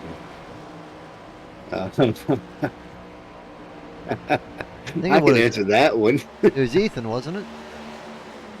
I'm not 100% sure on it. I think it was Ethan. What you laughing about there, bud? I'm out here reading chat right now. Joe, I have a question. Why aren't you racing? Because I have to do my job. I wouldn't let him. Why. Who is the favorite, and why is Jeff Medlin the midfield warrior? Man, y'all are making it rough. Y'all are gonna make it rough because that's where he always is. Who is the favorite? I would say honestly. Who is the favorite? Oh goodness, what is going on? I'm gonna go with Hendricks. I'm gonna go with Hendricks. I'm gonna go with Park, perhaps, maybe. Park is just so good in everything he goes into. But I don't know. I think your favorite, but you know what? I think Kevin Jordan. He's been strong, and it's not just because he's sponsoring the race, but he's been strong all season. He's been really close a lot of times. He's the best performing Cup driver right now. But the times are really close. Him, Bucher, Matt Richmond, Kewins, Holm. They're all really close. But I think Kevin Jordan. I think he's going to be the best Cup driver today. I think it's going to be between Park and Jordan. Well, I'll answer that one real quick. Why is Jeff Medlin the best midfield warrior? Why is Jeff Medlin the best one? Oh, well, no. He can get up to the front a few times. He hasn't won one yet, but he's finished second a lot, so hasn't gotten the race win yet. So he just needs to get that race win, and it'll be good. But he's been close a lot of times. You got to go with the fudge rounds. Fudge rounds. That's the favorite little Debbie right there. You got to go with the fudge round. Josh, also, why do they call you Pinhead Larry? I've never been called Pinhead Larry. Maybe by a teammate of yours that we will not throw under the bus. Oh man, Greg Rogers just threw down a heck of a lap. To kind of break the animosity real quick, we have got a Ancient World Gaming management member that has dropped in, and we're going to give her a little bit of time to kind of tell a little bit about AWG. They cover quite a few esports series, and majority of them know her as Miss Weekly. She is out in the chat as Miss Weeks, but welcome to the SBRN booth, Miss Week. How's everything going your end? Hey, it's going good. How are you guys doing this evening? Doing good. Had a good race for the qualifier, and it went well. Very foggy, but it's going to be a different race today. 30+ cars, track's real slick. I think there's going to be a lot of people leaving with some very hurt feelings. That tends to happen sometimes in racing, though. Yeah, it does. So yeah, tell us about AWG. What's it about? Oh man, okay. So AWG is Ancient World Gaming. It's owned by former NFL running back Antonio Williams. We're getting ready to start our 4th year as an esports organization. We are actually an LLC here. We are actually based in North Carolina, but we have members all across the U.S. And potentially here soon, we might have some Canadian members added to our team. But we do a little bit of everything. Antonio had a huge racing background, and so we really kind of got started there, and then we started kind of branching into Call of Duty because that was another game that Antonio liked, and then we have one of the best Madden leagues around, run by Austin Mack, who is a former NFL and current CFL football player. So we have a lot of things going on. We play competitive COD. We do a lot of content creation. We've got about 8, 9 content creators now.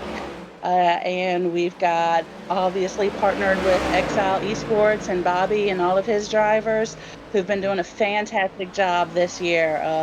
I'm so proud and so happy for all those guys. They have been killing it over there, not just on the track, but in real life racing as well. Couldn't ask for a better group of guys to be partnered with. We also partnered with Relentless Race League this year. So that's been pretty special for us to see all those cutscene and AWG banners out there. That's been awesome. And then on the other side, we've got our iRacing drivers with Joey Stone and Justin Mons. We just signed Ryan Andrew. We got a fourth member that we won't be publicly announcing until January. But man, I tell you what, AWG Racing these last couple months have been killing it between Bobby and his guys in Exiled over here in Relentless, and Joey and Justin over on iRacing with Core. Joey just won his first championship last night. So we're ecstatic at AWG. He's ecstatic. I just can't say enough about all the great things we're doing and the things that are yet to come. We got big plans for AWG in 2024, so excited Now, to be a part of. As maybe Bobby's biggest pain in the butt, right? Myself. Me and Bobby have a love-hate relationship. He can attest to that. I'm pretty sure you've heard a thing or two about me from him. But here's my question for you. I'm going to put you on the spot. Okay. We got Bobby. We got Zach. Yep. I think Medlin, is Medlin racing tonight? Yeah, he is. We got Medlin. We got Sean Pointer. You got all my boys in there tonight. We got Tony. So you got to pick a winner. Who's going to win amongst it? Oh yeah, and we got Brug in there too. Brug too. But who is going to be the best finishing Exile driver? Ooh. Man, that is super, super tough. I mean, because they're all fantastic drivers. They all have their strengths. They all have their weaknesses. Zach might be going to the hospital after that hit, so maybe not Zach. Oh my goodness, I just saw that. No, that's not good. See, you just jinxed him. The media jinx. Well, in that case, Exile's going to get a 1 through 5. There we go. Bobby's always a strong competitor. It's hard to count that guy out. If he's got his head in the game, he's ready to buckle up. He's pretty hard to beat. But Sean's been running great lately. Sean Pointer, man, he's done an absolute fantastic job. Yeah, whooping our butt in the dirt race last night. Yeah, so I mean, I could see either one of them taking it, but regardless, I definitely think there's going to be some AWG Exiles in that 1, 2, 3 position tonight. So we're half jinxing Bobby and Sean. I'm taking it. If we do, Bobby will never let me live it down. All right, Bobby. If you lose, you know who to blame. Oh no. We got Suckiest Sucker in the chat. Medlin's going to win the whole thing, so a little bit of disagreement. But Medlin's been doing good, though. He's been close a couple of times, but just hasn't gotten there. But, we appreciate, having AWG as, in this league, helping us out, being a big part of the league. And, I gotta say, how have you been enjoying the season so far? I know I've seen you in the chat a couple of times. Yeah, not as much as I'd like to, man. It's been a little tough to get here as much as I would like to, you know. Unfortunately, CEO gives you a lot of responsibilities and a lot of other things to deal with too, not just the racing side. So I'm hopeful to get to some more of the races next season. But man, I can't say enough about Relentless. You guys have been fantastic. I love the broadcast. I love everything that you guys are doing. The league runs really well. I don't I don't ever hear anybody complaining, you know, other than, you know, your normal race guy complaints. But overall, the league functions fantastically. I hope that we have a long partnership to come with AWG and Relentless because I think it works really well. And it's definitely a direction that we want to go in. Racing is in my blood, it's in Tony's blood. And we got a lot of great talented drivers, and there's more to come. For sure, for sure. Yeah, and I know we talked about. No, I think it was a while ago, Jeremy. I think it was that. And one day you were going to call a race with us. When's that going to come? I know. Well, hopefully soon. You know, it's Monday nights I thought was going to be my easiest night, and it turned out to be one of my hardest nights to try to get away I mean, hey, and we're get on things. 4 days a week, so. I know, I know. Man, look, it's tough. It's tough when you've got, especially I've got, you know, 5 or 6 content creators on the same night running and then drivers racing, and it's just it's tough. But I promise you guys, I will get in there soon. We'll make it happen. If not, we'll just drag Antonio up here and we'll do another one with him. Yeah, I'd love to have him and I both do one. That'd be fantastic. And get the whole So gang up here. we'll make that happen. We'll make that happen. Absolutely. All right. Well, we're about to get in the qualifying.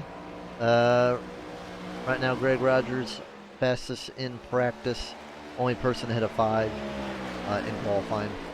But yeah, we appreciate you being here. We appreciate AWG, what they do for the league, and yeah, thanks for coming. Nice to finally get you up here for a little bit.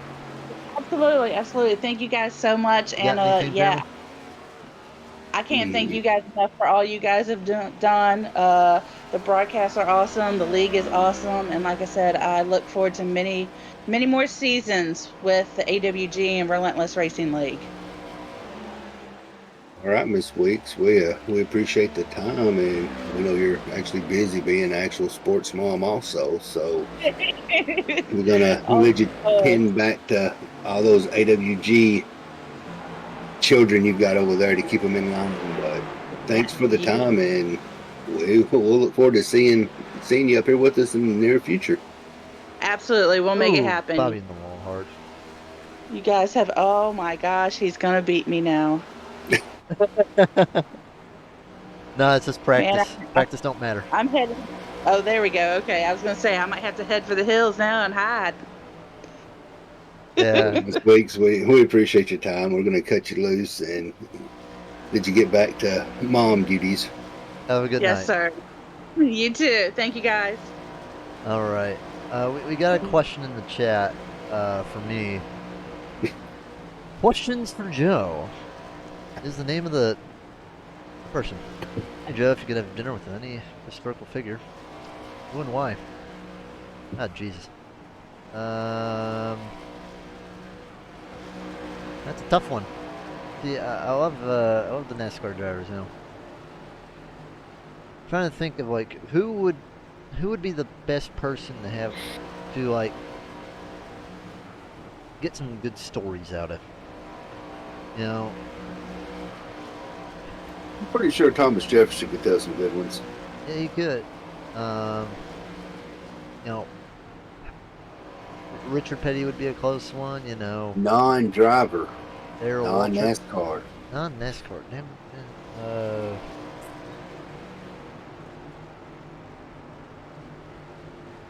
Yeesh, gonna make me think now, huh?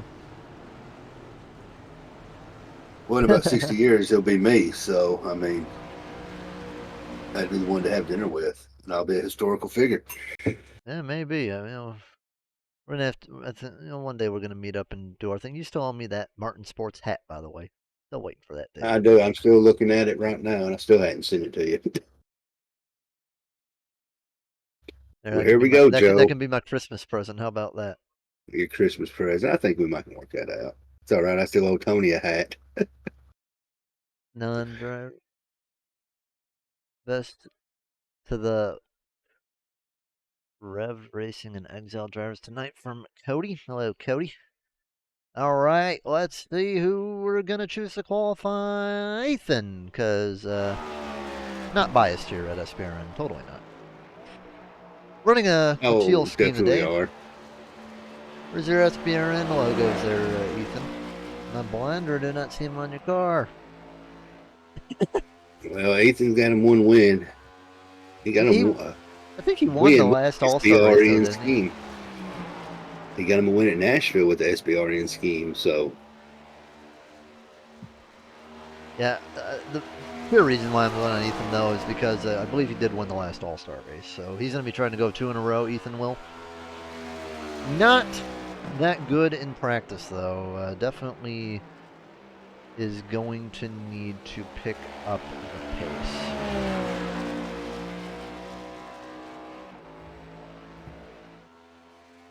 Ethan will put down the first qualifying lap at 36.91, which definitely has room for improvement. Johnny Brew goes fastest right now, 36.5. Only 2 drivers in the 5s right now, Brugge and Bosevert. Hendricks third. Gonna see if Ethan's going for the fastest on the second lap philosophy here. Bray clocks in 6th. Oh, he's hanging up high there. I don't think he's going to have a good lap coming out of that corner. Ethan will time in 3rd fastest. Not bad for Ethan. Justin May flying on his first lap. Ooh, I like that 90 car.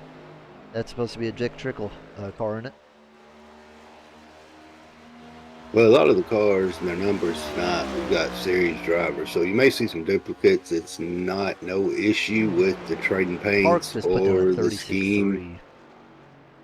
It's just multiple drivers, multiple series running the same numbers. So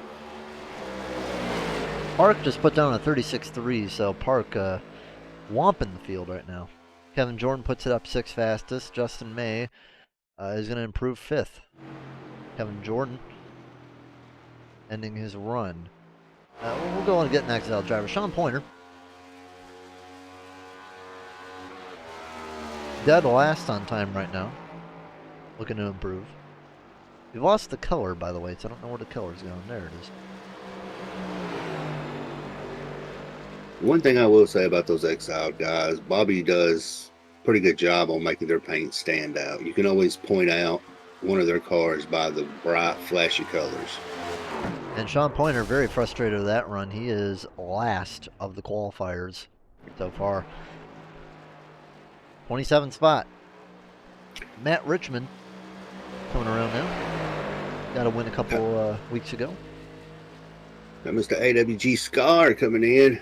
If I'm not mistaken, memory may serve me right. If I'm wrong, correct me. Either Fortnite or Call of Duty team on the AWG. Justin Weston going to be taking a run, and I'm going to be taking a run too. I'll be right back. I knew it was one of the two. I try to keep up with those guys.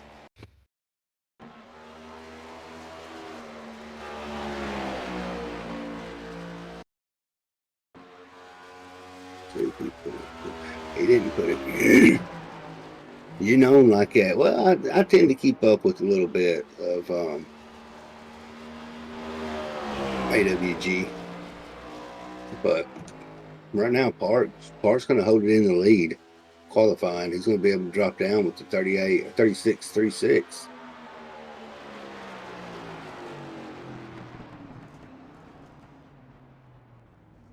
Rafferty squeezed into P2, so we got the Exile and AWG boys sitting 1 and 2 right now. So Weeks, you may not have jinxed them too bad. No, it's going to be more heartbreaking in the race than qualifying, I'll tell you that. But we'll be right back on the Southern Broadcast Race Network. Time for the national anthem. We'll be right back. Oh, say Can you see by the dawn's early light what so proudly we hailed at the twilight's last gleaming, whose broad stripes and bright stars through the perilous fight o'er the ramparts we watched were so gallantly streaming, and the rocket's red glare, the bombs bursting in air, gave proof through the night that our flag was still there. Oh, say does that star-spangled banner yet wave? Oh, the land of the free and the home of the brave.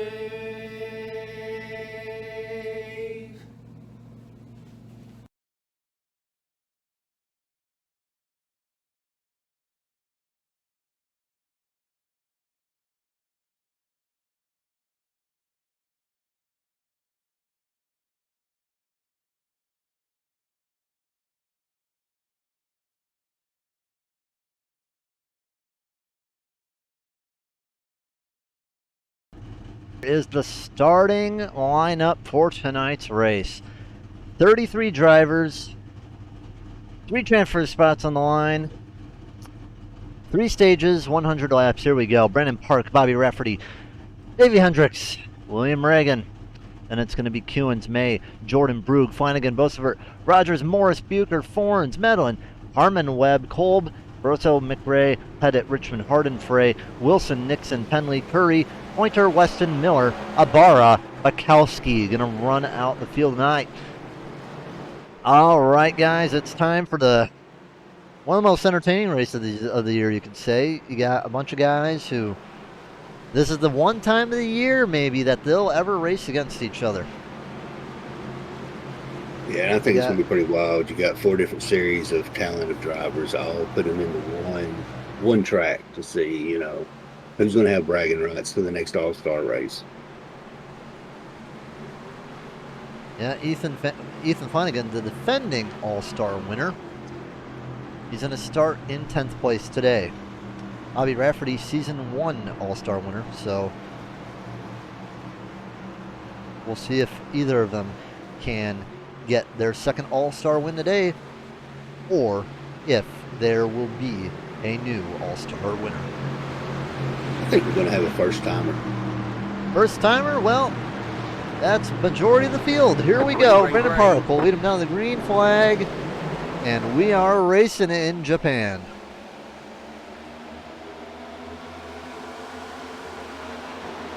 Good start for the top 2. Brandon Park going to take in that low end. Bobby goes in a little bit high, and Bobby going to sit in the second. Everybody is trying to get in line and figure out where they want to be. I'd say the high side still the preferable line to be in. Get those runs off the corner and pinch a guy down a little bit. Ooh, one car goes up high, way up high, Justin May. 3 wide out of the corner. 3 wide, yeah. About 3 different places in 3 wide. Got it right there with May in that bunch, then Harmon, then you got it back up with McRae and Cole. One other car goes wide. That would be William Reagan up there. So you just got to be careful when you're going that high. He seems to be blinking a little bit. He's having a little bit of connection issues. So, ooh, man, that's going to cause a wreck. Hopefully not. There it is. Ooh, one car on the Matt wall. Will. That is, yeah, Matt. No, that's Pettit. That is Pettit. Pettit in the wall. But still continues on. You can give a little bit of abuse to these cars, but they can't handle it for too long. Pettit will scheme almost the same. It's one's orange, one's yellow, so it was Colt Curry won his way into the championship and cup. Last week, started from the back. He's the highest mover right now. Up 7 spots with right behind him Nathan Penley, who is right now leader of the Truck Series points. Yeah, and Penley had a rough race last night. That dirt was not good to him. I'll tell you, me and him had a good race, though. We were having all sorts of fun, bumping each other, and then he just got took out from behind.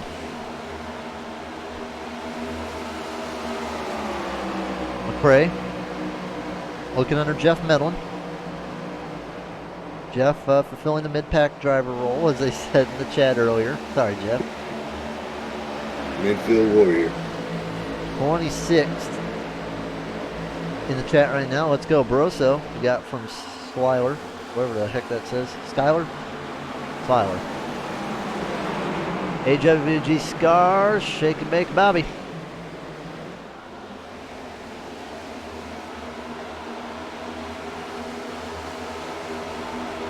Alright, we did find out a little bit of a surprise that the field possibly may be inverted. Yep. The invert, the way it will work is at the end of the pit stops, a wheel will be spun, and it is a wheel from 0 to 5, so it's a little bit of strategy even on pit road. If you want to be safe, try to come out 6th. If you're looking to play it dangerous but have good track position perhaps, try to come out near the front. Bolsevert just barely sneaks his way between the 60 and the 37. Ethan Flanagan looking to make a move too. Goes inside of Reagan. Sean Pointer coming out of the pits right now, so he is a lap down.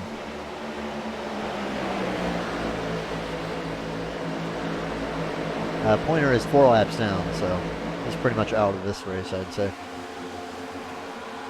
Let me tell you what, though, anything can happen. In that pack right now, running from about 6th to 10th. Them guys are putting on a pretty good show.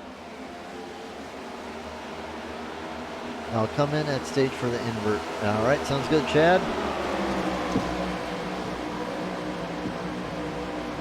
Oh man, Ethan had a bad entry in there. Zach gets under him easily. Zach gets to 11th place.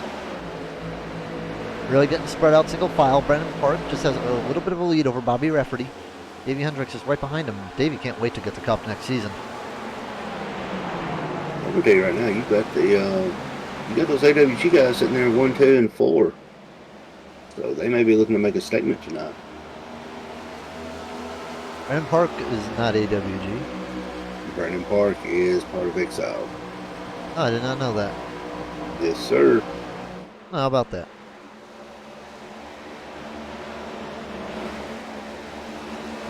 Greg Rogers up 3 spots in the Snapple machine.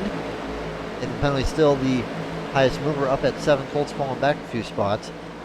Ethan getting under challenge from Justin May on the bottom.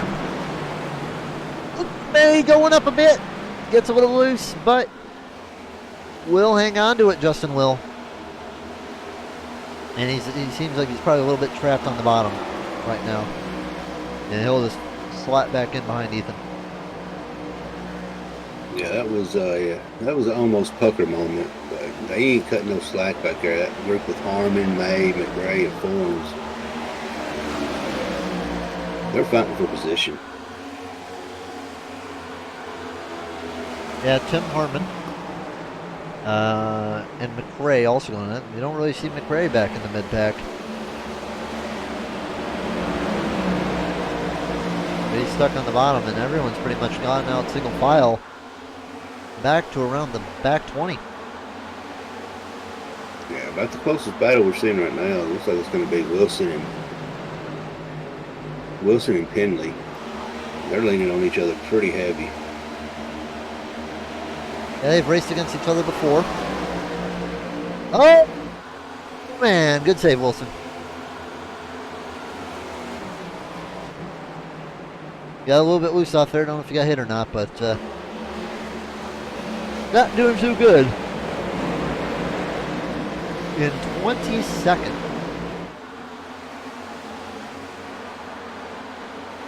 Ferrari just got by Hendricks, take that P3.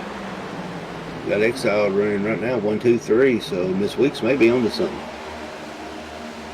Perhaps. Long way to go, though. Very long. Kolb nearly took himself out on the nose of Matt Richmond. Gave him plastic surgery right there. They're all firing in now on the top. It seems like they're trying out the high side now.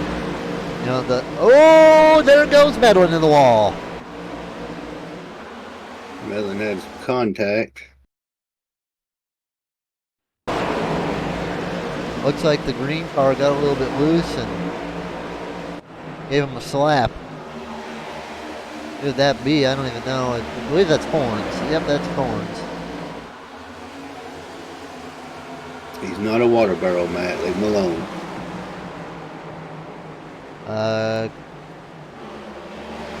Nathan Nixon. Up high, but way up high goes the two cars of Isaac and Penley again.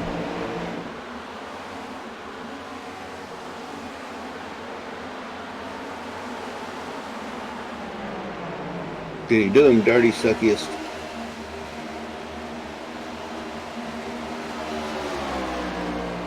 Ethan trying to get around Justin May. They've been stuck together for a good amount of time at this point. The yellow flag is Caution out. is out. There's Nathan Penley.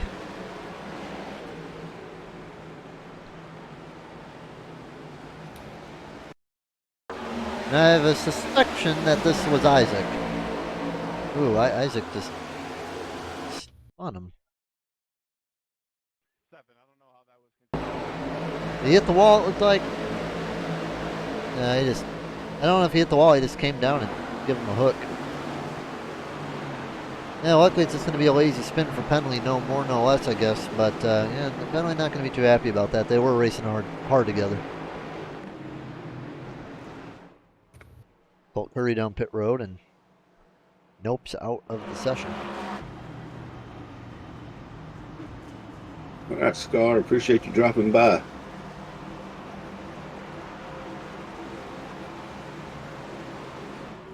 We got 14 in the books before we had that first caution.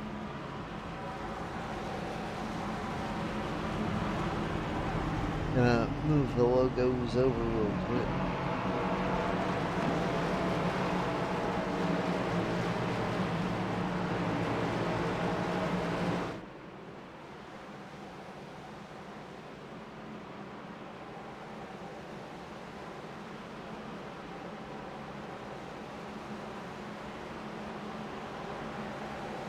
Does that look better on the stream, guys?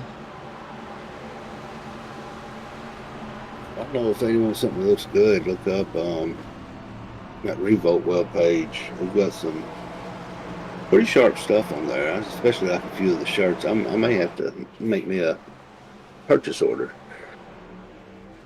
Couple of cars already down pit road. Gonna get about 4 tires. It's gonna be Flanagan, Morris, Forens, Broso, Medlin, Kolb, Penley, and Van Weston. So, small amount of cars down pit road, but maybe just looking to improve the position, seeing what they can get going out of it. Now, I believe caution laps do count for this. Yes. So we're looking at our first stage. It's going to be at lap 40. Yep. Just moving the logos around. But yeah, Brand Park. Good first run.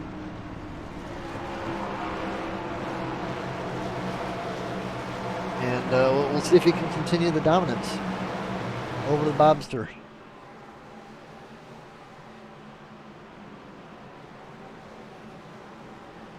Pace car, not coming off quite yet. Highest mover is Tanner Bukowski in 19th, up 14 spots. And chat, we gotta ride with someone. Who should we ride with, chat? Who should we ride with? I want to ride with someone on the restart. Who do we ride with? First come, first serve, so make it quick if you want your driver.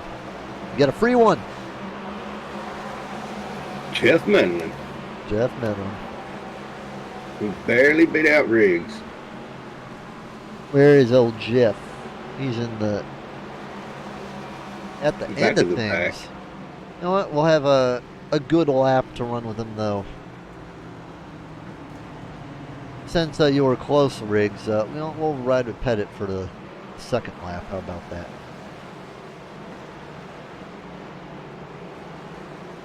Get a good view of everything happening. Pettit's mid-pack, so then we'll get to see everything else. So, yeah, Jeff Mellon, not a good start for him, but we'll see if he can improve.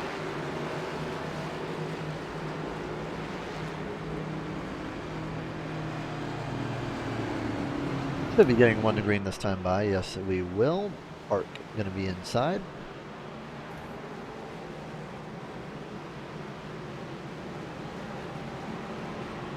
A clean looking car though, I gotta say, for Brandon.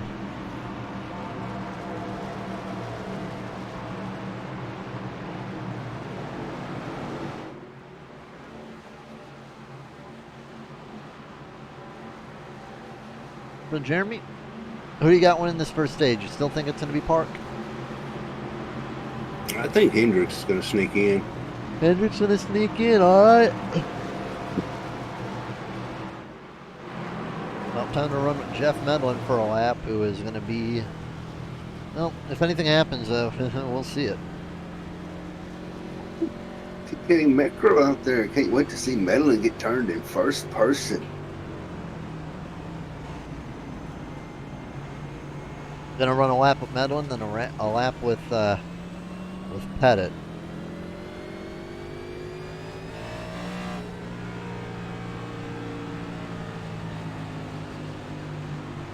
I don't know if that car doesn't have the speed, but we'll see.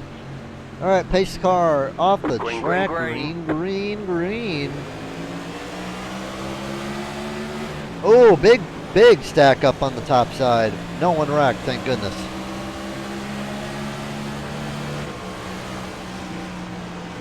Like a 3 wide situation with Morris up there. Yeah, Medlin on the struggle bus right now for that car, just not turning well at all.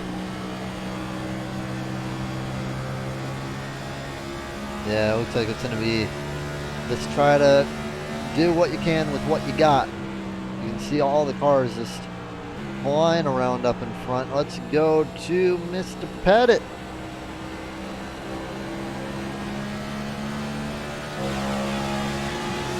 He's in 14th right now, so you're going to get a little better view here. Getting pinched down with Tim Harmon outside and stuck behind the 15 McRae.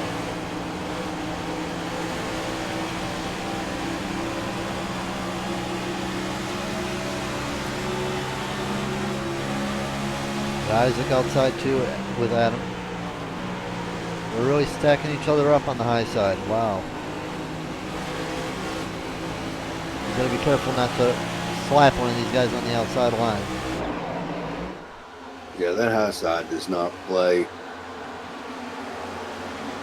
3 wide, look right here. Oh man, Chase barely got away with that one.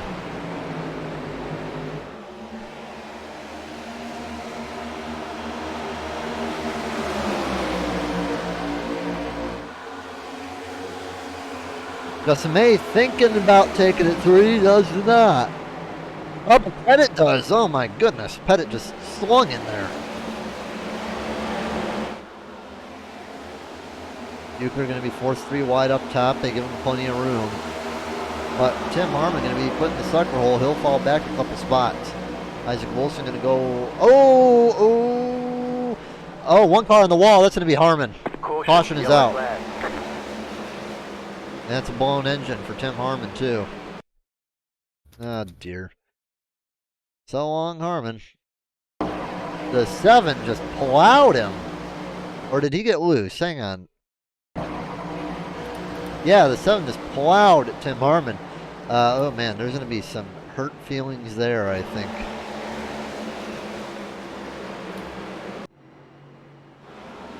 Yeah, Matt Webb just destroyed Tim Harmon right there. I don't know if that was because he got on the brakes or what? Well, it looks like Harmon started to overcorrect it too after their little bump. Yeah. There's a possibility. We're halfway through the first stage.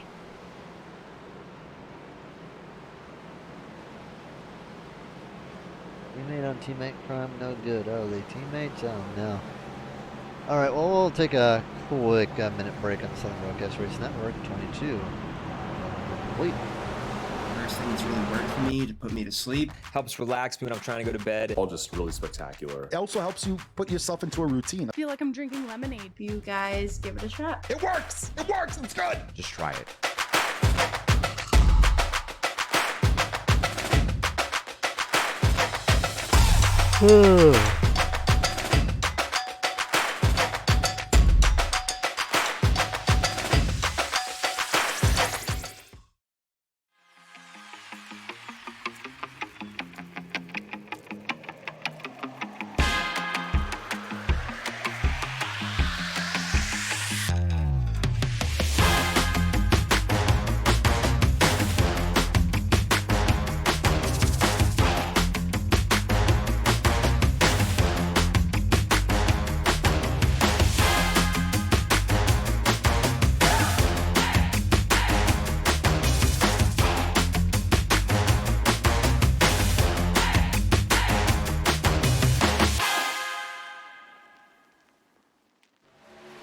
The search is over. The most comprehensive oval scoring solution is here. Featuring oval playoffs, adjust drivers per round, custom number of rounds, custom playoff points, provisionals, optional win and you're in, custom playoff displays, rookie championships, optional minimum participation, and load those results in seconds. Visit extremescoring.info today.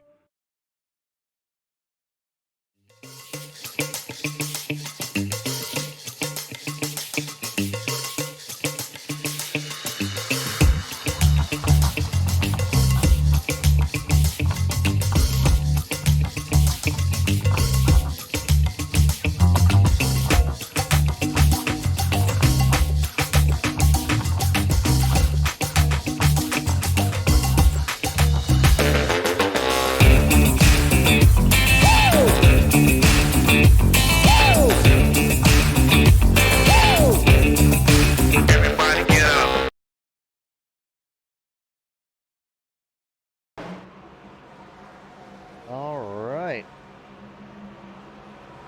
We're back. And still under caution, so I'd like to know what the fascination is with the pace car driver doing so many laps. I have to start asking Chad to maybe cut a lap off every time. Because they are pacing way too long for these cautions.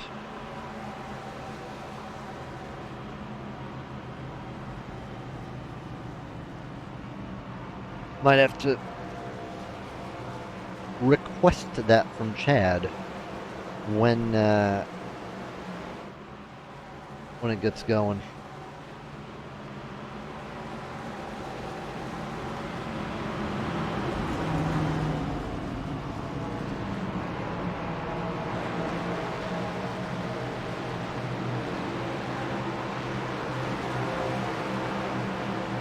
Alright, please turn the lights off. Pace car, we want to see racing. We don't want to see racing. Alright. Same two are in the top two. Johnny Brugge and Kevin Jordan, Bosevert, Rogers all made their way up quite well. Reagan, Hendricks. Kewins, they've all fallen back. Highest mover. Isaac Wilson. And who's the highest faller, I guess? That would be Matt Forns and Ed Jr. Actually, Tim Harmon, now that he's out of the race, but there's the people that are still in the race that we're thinking about, though. Yeah, those not Midlands down 12. Yeah, and I don't know how he's going to be going either because that car is pretty badly damaged.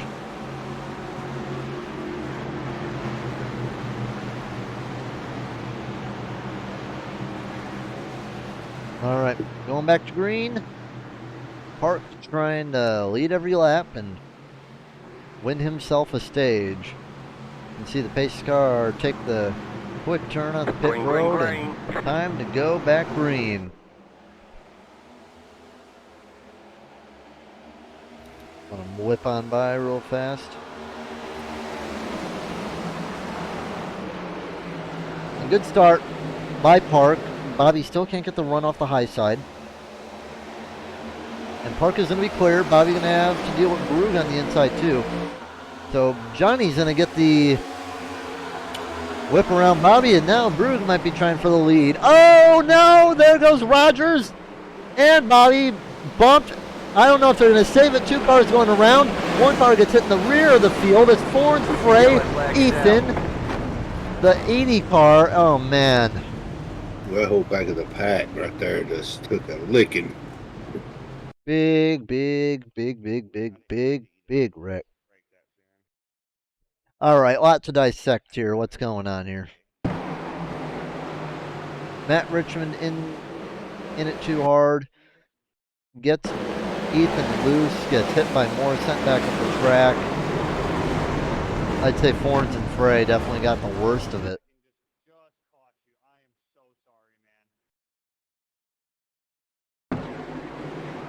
Yeah, Ethan not going to be too happy with that one. And Matt took a hard hit. You know, Ethan almost had it saved, but Morris was down low trying to get out of the way and just ran out of real estate. Yeah, he probably saves that if Morris doesn't hit him. I think Reagan was loose too there. Was he? Oh yeah, he was. 3 wide with Bosevert. Came down on Bosevert. Was barely hung on. I also want to see what happened with Bobby because I thought Bobby was going to go around for a moment too. He pulls out a line. He pulls down and he's already on his rear, and then Rogers gets hit by Kevin Jordan. And they took the easy route of saving it. Davey was hoping it would have stayed green for just a little bit longer because he would have probably gotten positions taken away from all 3 of them. Hendricks will be 4th.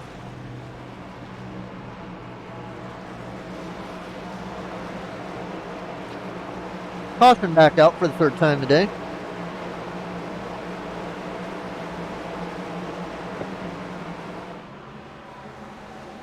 And Well, Park still the leader.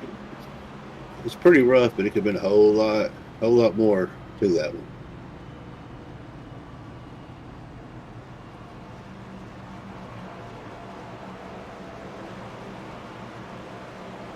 All right, time to get an interview. Who do we want to take today?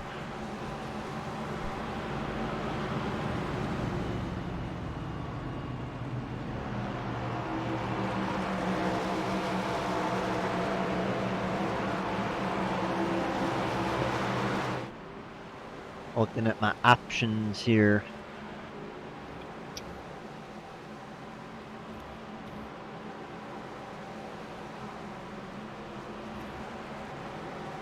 We'll go get Isaac.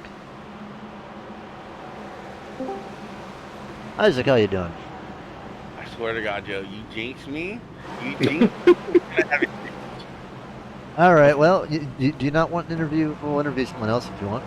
Yeah, I'm giving you a hard time. What? Yeah, they're giving you a hard time. What's up? Well, highest mover so far right now, up 14 spots. You know, have had your fair share, a little bit of battles going on, but how's the race going for you right now, getting through the traffic? Actually, I thought I was gonna hate myself for screwing up my lap, but I'm kind of liking it now because I'm figuring out where I can and can't pass at and where to get runs at. So it's actually benefiting me possibly later on in the race on how to pass guys.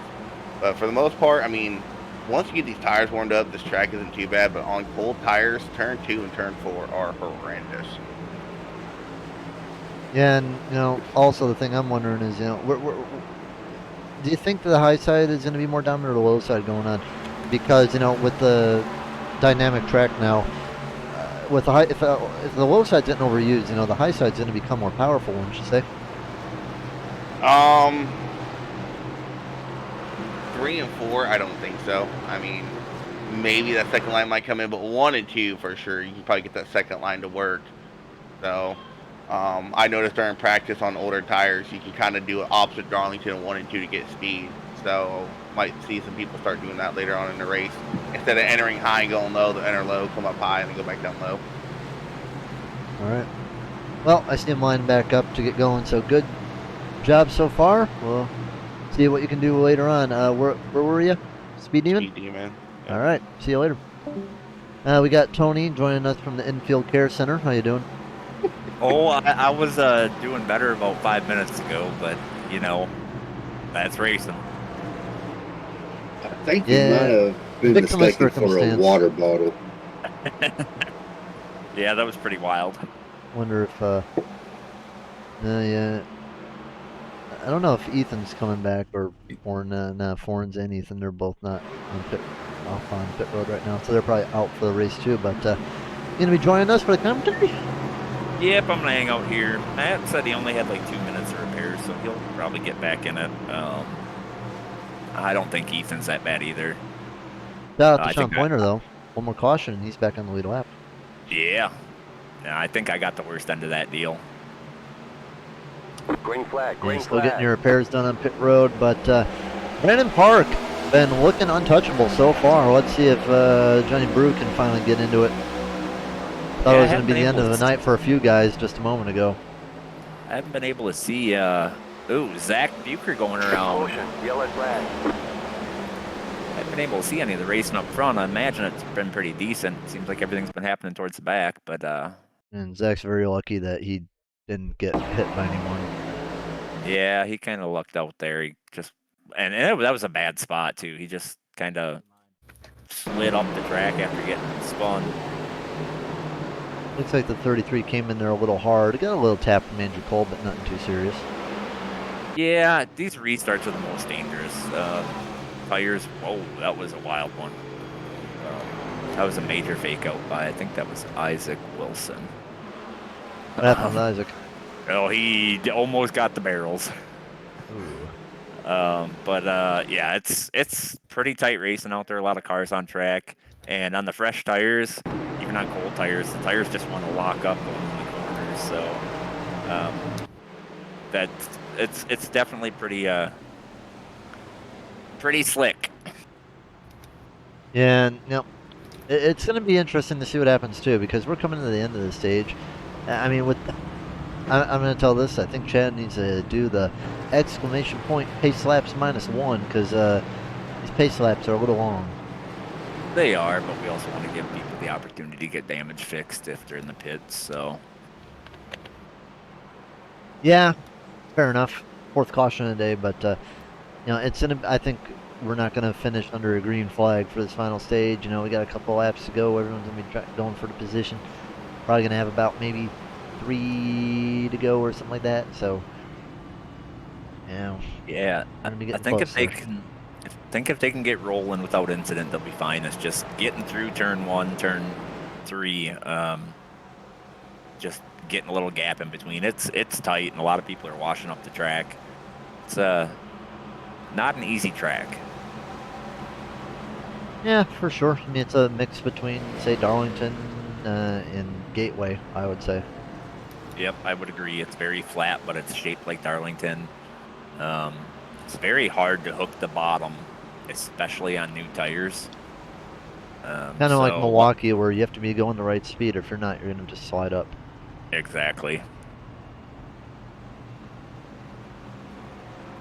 Johnny Brugge, though, going impressive right now. I haven't seen him for the first part, but he's up 5 spots right now. Doing good. Same with James McRae. Didn't have high hopes for him in practice, but he's up in 7th right now. Yeah, I think right now the strategy should be survival. You know, we're seeing a lot of people getting damaged, getting wrecked, making mistakes, washing up the track, completely missing the corner and riding the wall.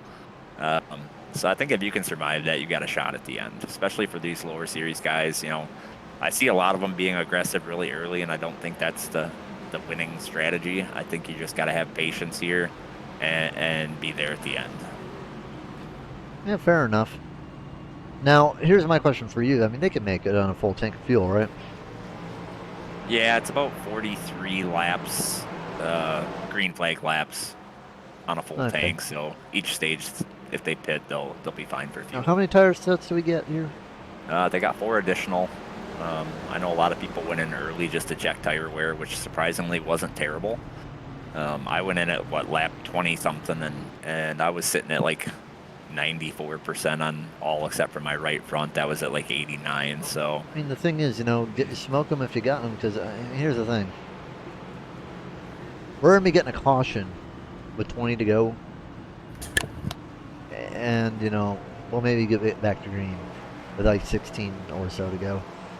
I mean, there's just not enough time, really, to use another set, even if we got like an 8-lap run or something, because then we'd be coming down to like 4 to go or something like that. So well, I'd say in one 6 laps, so and then they'll have a 40-lap run. Yeah, that's what I'm talking about. So I'm saying, like, you know, if you got a chance, maybe use them, like depending on where you are in the field. But it's just like you're not going to be able to use them after that second stage. With this car, it takes like 5-6 laps to actually get the tires good. Some can get it done in about 3 laps, but I think the average is like 5 to 6. So in the second stage, honestly, I'd almost consider flipping the stage and lose the track position. You know, coming at lap say 76. And if you can stay in the lead lap, you're going to be golden. Everybody else is going to be sitting on fresh tires that don't handle well. Why not? Well, you wouldn't want to pit under green. You'll lose a lap under green for sure. Maybe. No, you will lose a lap. You know, you got to think. Depends on how close to the front you are. I mean, it's a 36-second lap here, but you got to think. You know, going down pit road, you know, you're wasting at least 15 seconds just jacking the car up. Yeah, but if there's a caution, like say 8 to go, then that's more reasonable. I'm definitely coming in. You know, 6 to go, I'm definitely coming in, and I'm going to flip that stage. Yeah, that's definitely much more of a reasonable idea to do. All right, 4 laps to go in the stage. Going to caution on lap 40. And if a caution comes out between then and now, the stage will be over. Green flag. First time that Park did not get a good restart, but Park is still going to have the inside line to have his advantage. But he needs to clear Johnny Brugge, which he will. I still say Rogers is going to be one to watch. He's slowly coming up to the field. Him and McRae both are. I'll tell you, I was looking at Rogers in practice to figure out what he was doing and see if he could gain any time. He was definitely quick in practice. 3 wide. Saves it. Oh, man. They're not done yet. Right, 4 wide. We got somebody blinking out there. That's kind of where that hornet's nest is. It seems like the front, you know, once they get rolling, they're good, but it's the checkups that everybody gets from people missing the corner, washing up, and then it's just kind of, you know, rubber bands all the way back. Maybe slightly in the wall. Rush hour. And it's a big old hornet's nest out in the rear. 30 sliding up. Those in 095.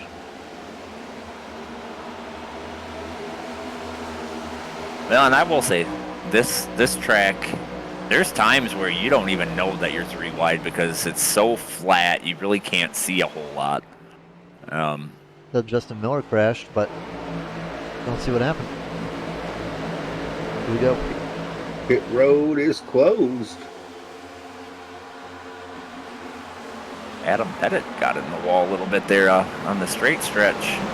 That was another thing that I found really weird here is, you know how the ARCA car, once you hit the wall, it just kind of grabs you and sucks you in?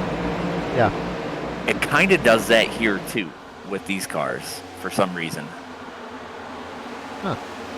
How about Especially on entry to, like, say, turn 1. if you hold out on that line just a little too long and get a little too far to the right, it'll grab you and just hold you there. All right, well, Chad Wiggins, get ready to get in the chat. Brandon Park, flag to flag. Gonna win stage 1. He can hold off Brugge for one more corner. He will. Brandon Park, stage 1 winner.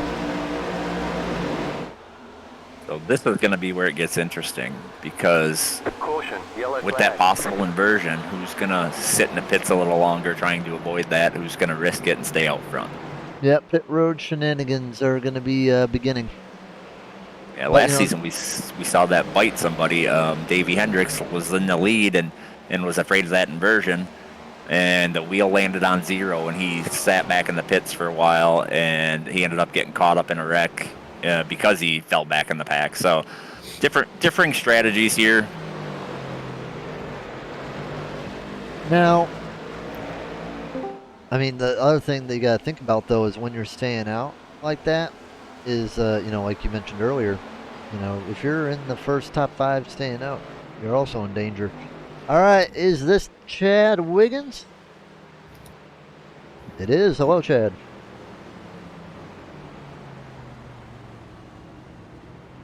Chad? Yeah, yes, sir. How you doing? Let me kind of get some stuff situated here. I've got too much going on in my ear. Yep, no spoilers until they're out of pit road. Yep, we don't want to let them know what that number is going to be till after the.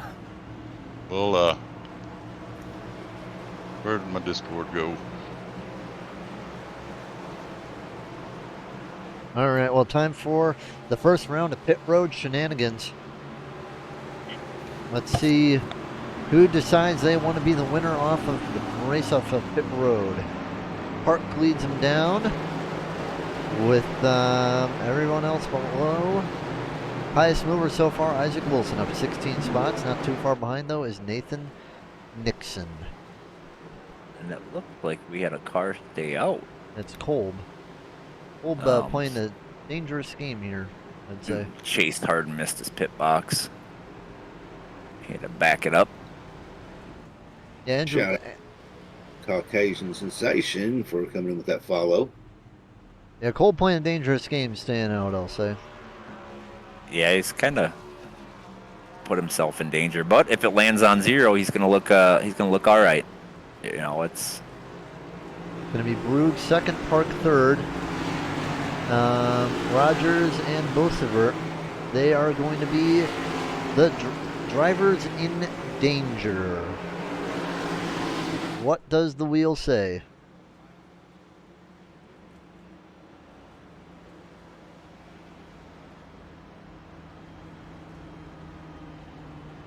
Have you spun it, Chad? No, I have not. We'll kind of let everybody cycle out of their pits, get lined up, and give it a spin. We'll let us know when he does. I've got it. I don't know if y'all can see it. I'm sharing it in I see it. my screen here. We'll just keep it secret until they know. All right, sounds good.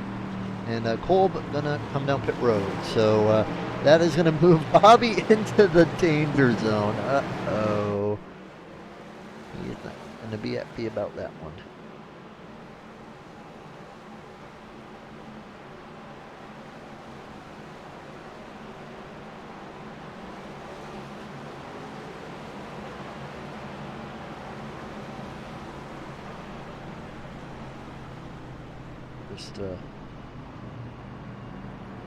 I just kicked something off my desk.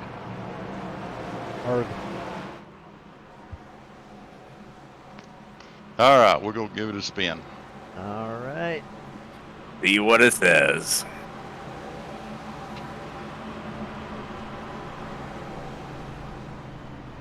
All right, we'll let them know the good news.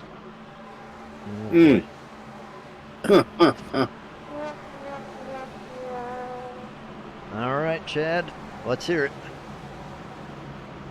He is announcing it in session right now.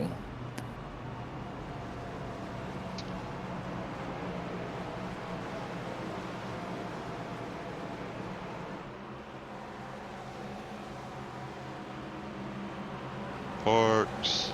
Let's see. Greg Rogers gets an EOL. And William, I'm not even going to attempt to say his name.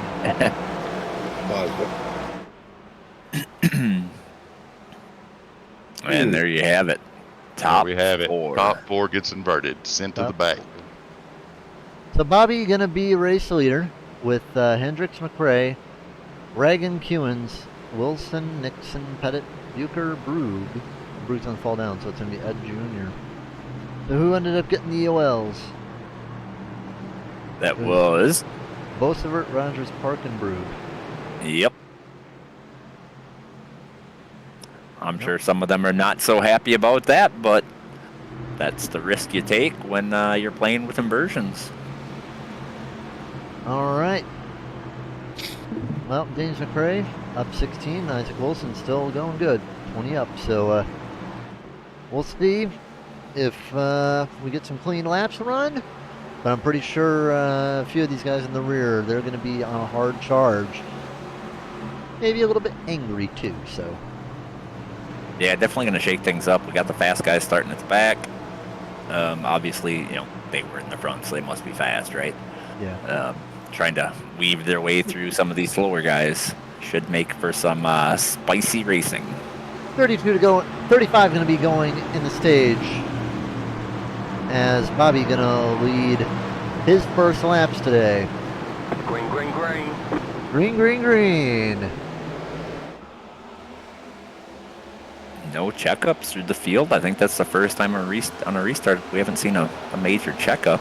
The bottom has been dominant all night on the restarts, typically gaining at least a car length, and that trend will continue. Davey going to be second still as the 15 and 37 go side by side down the back straightaway, but we got 3 wide near the middle. Alan Cohen sending it on the bottom. Oh man, Bucher almost got sent by the 30. Yeah, it's pretty tight. They're 3 wide. Through the corner, we got one blinking. That's scary when you're 3 wide. Yeah, 3 wide between Bucher. Jordan thought about it, and then the 37 falling up, going way too high. He's gonna try to 3 wide. Get himself back down. He'll get in line, way farther back than when he started. Ooh, one car flying out of line. That's the 7 car. Matt Webb. Zach Bucher sent it on the bottom, able to get around that 33 car.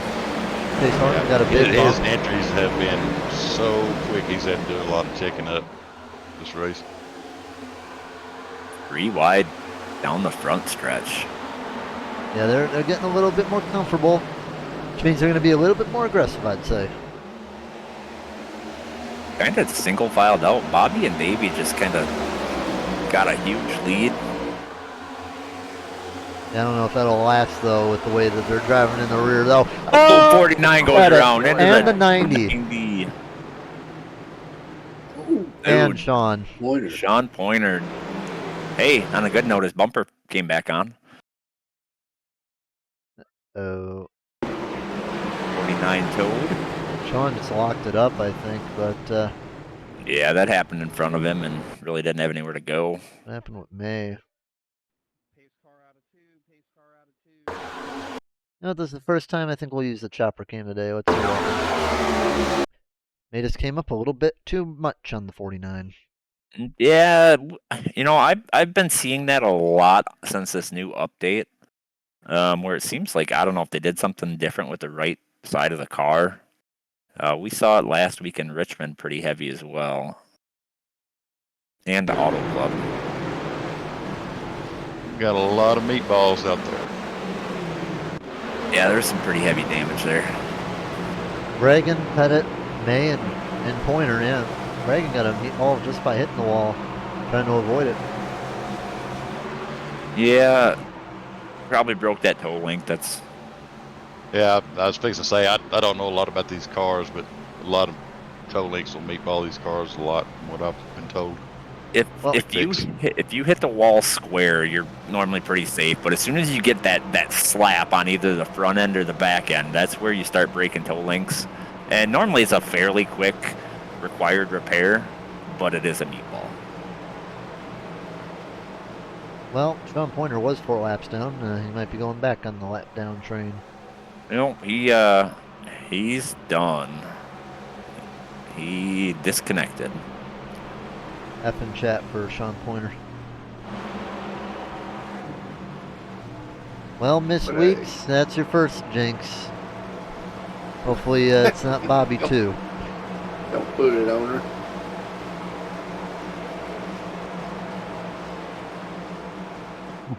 You gotta give Sean props.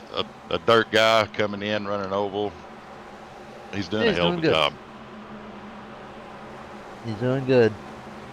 And But, somebody who's just been creeping through the field, that's Joe Amara. He's just slowly moving his way up in that little juice world. I was wondering what that car said.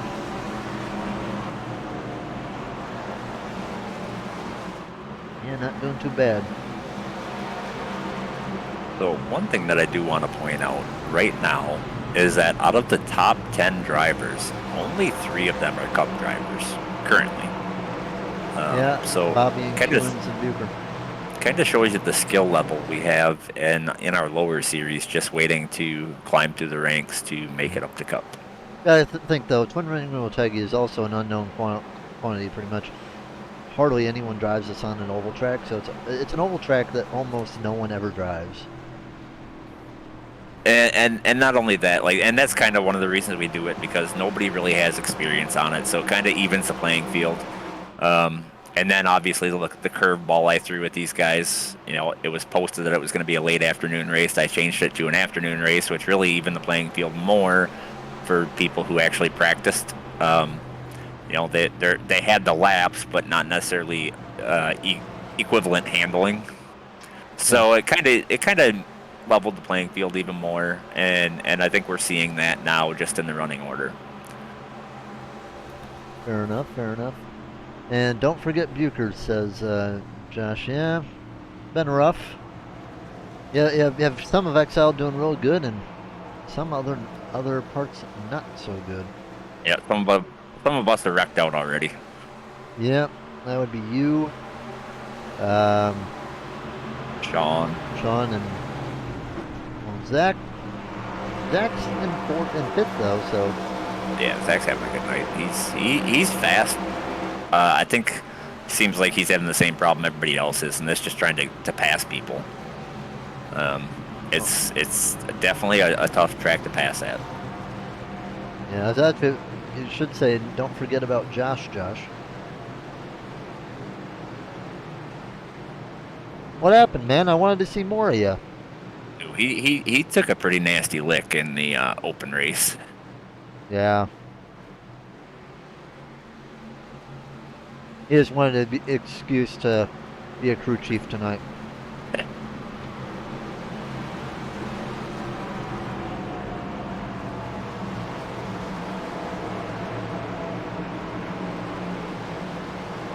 All right. And I have 28 to go. Well, and this is where it gets scary when you're all bunched up again. A lot of people are getting rear-ended. I vote for chaos, sir.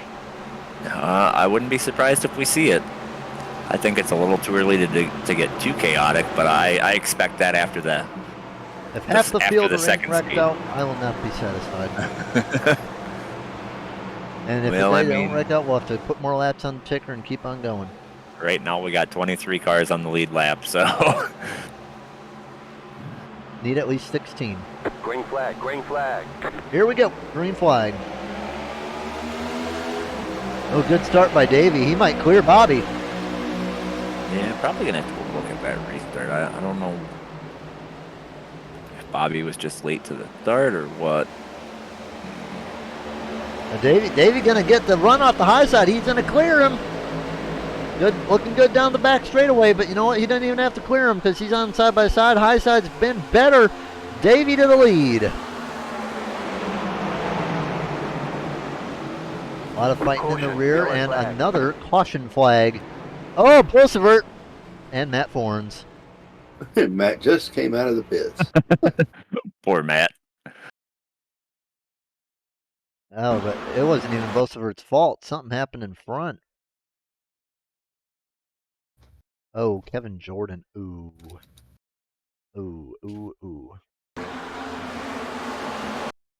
Kevin Jordan, I think, came down on Cole. Tony, And he got rifled into the wall. What, Chad? Chad? Tony, you want to meet me in Super Secret for a second? Yes, sir. Give me like 2 seconds. Uh-oh, someone's mad. Yeah, I mean, nothing could have been done there. That's a hard hit for both the 47 and the 95. Justin May is a meatball too. I'm not sure where that came from. And Greg Rogers too. He hit him hard too. Yeah, All right, Jeremy, caution's out again. Yeah, that was a pretty good lick. I'm wondering, where did Justin May get a meatball though? I think May's been in the pits for a minute. He's been in there for about 7 minutes, so it happened a couple cautions back.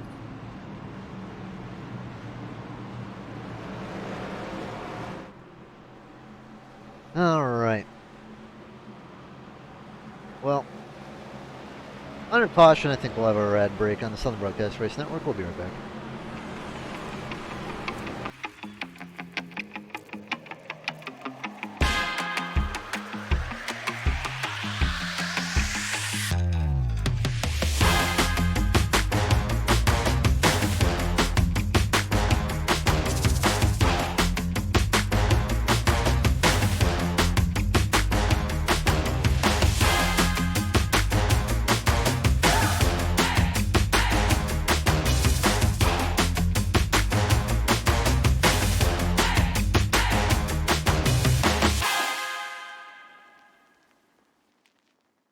Been the first thing that's really worked for me to put me to sleep. Helps relax me when I'm trying to go to bed. All just really spectacular. It also helps you put yourself into a routine. I feel like I'm drinking lemonade. You guys give it a shot. It works! It works! It's good! Just try it.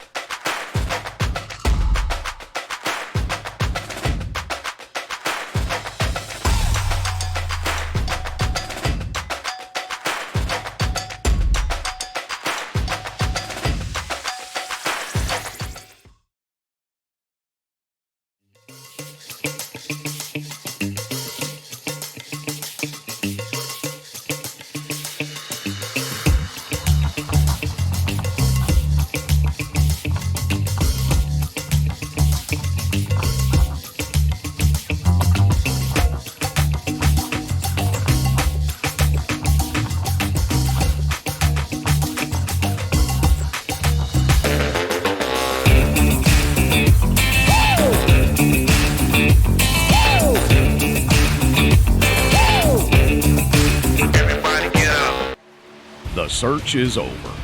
The most comprehensive oval scoring solution is here.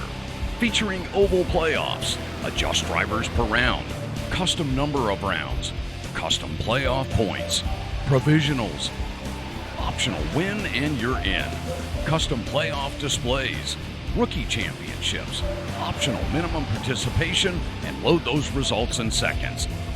Visit extremescoring.info today.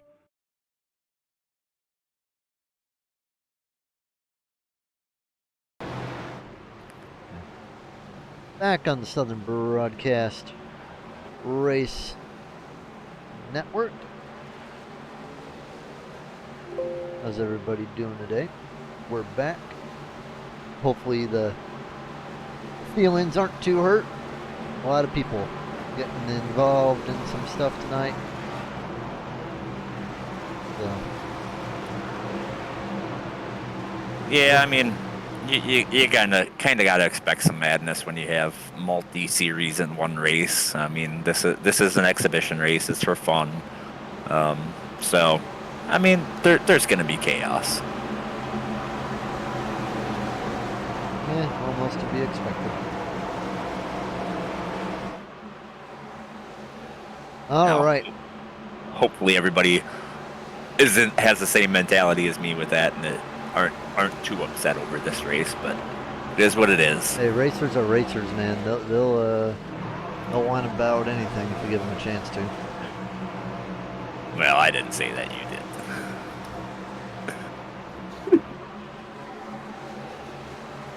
What's that have to mean, Make a Tony? mile. Yeah, man. You know, there's some drivers who are rule breakers, but there are some who are rule makers too. I prefer to be a rule maker. Green flag. And we're green. Davey Hendricks, a good start again. Not as good as last time, though. Bobby might be able to clear this time. I'm actually surprised that, I think, did Davey choose the high side, or? He did, and I'm wondering if Bobby may have started in a different gear, because once he got rolling, he really closed that ground. Now it's going to be a fight between Bobby and Davey for right now. I mean, we got, ooh, man, big dive there from Davey, but I don't think that's going to work out for him. Yeah, he looked like he got tight and ended up washing up the track. Gathered it back up, but he's going to lose some ground there. Oh, on one Bobby. car loose. That is Brug. Yeah. And under caution again. I think single file should be in order. See what happened there. Looks like we had a blinker. That may have been part of it. No, he just got loose. And no, he tried to keep it save. off of. Yeah, you know, these cars handle different than any other car.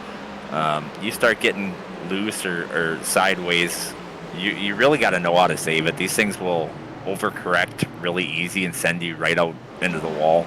And I think that's what we saw there, was just maybe not as familiar with this car as some of these other guys, and just overcorrected. Trying to figure out who the blinker was. It was somewhere around there. Weston. He was lucky because he blinked when he went right by Brug. He nearly clobbered him. So, lucky blink there. All right, guys. Yeah, just saw that car snap back to the right after he tried to, save it, and that's pretty common with this car. Like I said, you really gotta practice that, otherwise that's gonna happen quite a bit. To correct this car, it's a whole lot different than any other car that is a NASCAR type car. Josh Van Weston was the lucky one that blinked. Yeah, I don't know how lucky he was. I was looking at the front end of his car. It's pretty beat up, but I don't know if that was before or after that. All right, chat. I want to hear from you. Who do you think is going to win this stage? Do you think it's going to be Bobby or Davey? Do you think it's going to be someone else? A couple cars going to head down pit road near the rear of the field. I don't see really the point in doing that. I mean, there's not really a whole lot of laps on these tires, though, in terms of race laps. Yeah, probably damage repair. But like Park, damage. I don't know. I just assume. Yeah, Park does have a little bit of scrape on the front. Might be some damage repair. Hole looks fine. I think there's. No. And Park's gonna get tires. Unbelievable out there saying Medlin. Medlin's gonna get it. Are you okay? I'm good. I was talking about the chat out there. They're talking about Medlin. Medlin ain't gonna win it. I'm calling it. Well, I mean, still damaged, I think. The odds are in your favor when there's 21 cars on the lead lap and one of them is being picked. But hey, all it takes is that inversion. Some of these guys that were running 6th, 7th, 8th end up moving up towards the front. Kind of changes the whole game. Problem from Medlin knows he still has that skirt damage. Yeah. Who knows? I guess I've never raced this car enough here to know if damage is really going to hurt this car, or maybe it'll help. I don't know. Yeah, we shall see. 18 cars on the lead lap right now. Brug running up the rear. On our 8th caution in 61 laps. How many green, white checkers do we get there, Tony? 3. We might need all three. I suspect we'll need them. Yeah, for sure. For sure. I'm hoping to see a green flag run to the end of the stage, and then some spicy happening after the stage break. That'd be about, what, 17 laps or so? Yep, give or take. I'm gonna have a Aloha mat. Some premium Hawaiian chocolate with a macadamia nut. Need to get the sugar up. Who left? Jeremy's gonna bounce on us, I think. So it's gonna be me and you. Man, getting sleepy. Sorry, I had something in my mouth for a second. Dude's getting sleepy. He needs his beauty sleep.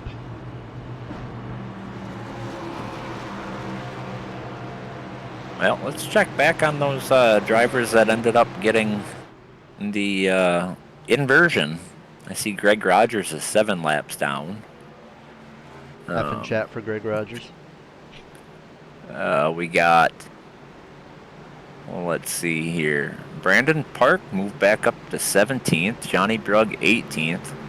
And I don't recall who our 4th one was. I'll have to go back and look. Brugg? Oh no, it was William. William, and he's and he's out. So 2 of them have not fared very well, and 2 of them are kind of sitting there towards the back yet. Gained a few spots, but we'll see what they can do here. Dad, who are we riding with?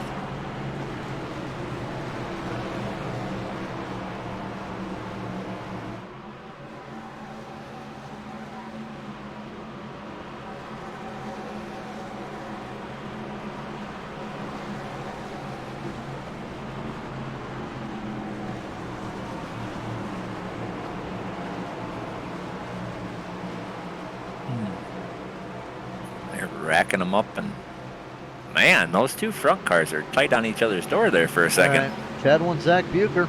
You'll get Zach Bucher. Here we go. Let's ride with Zach Bucher on the restart. Green, green, green. Green flag, green flag.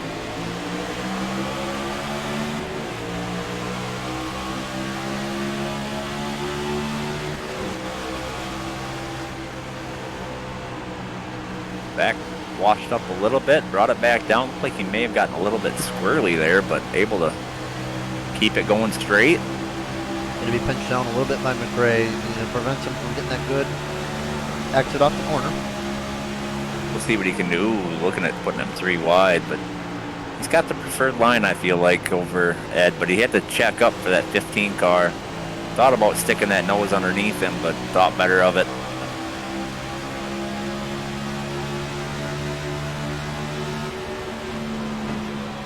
Not bad though, you know, falls back to where he started, 5th place.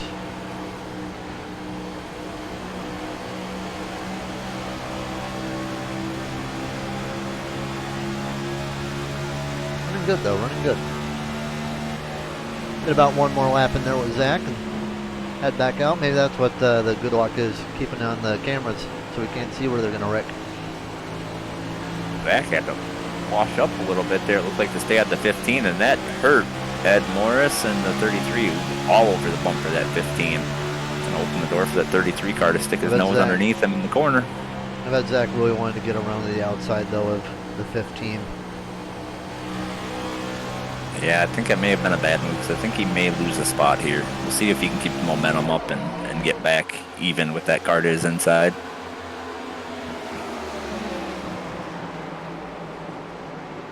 And it's dangerous being in that outside lane just because so many cars are washing up. Fair enough. Oh, there goes 97. Wilson and Cedric. I think that was Wilson that just came. Don't alt F4, Isaac. You don't have damage.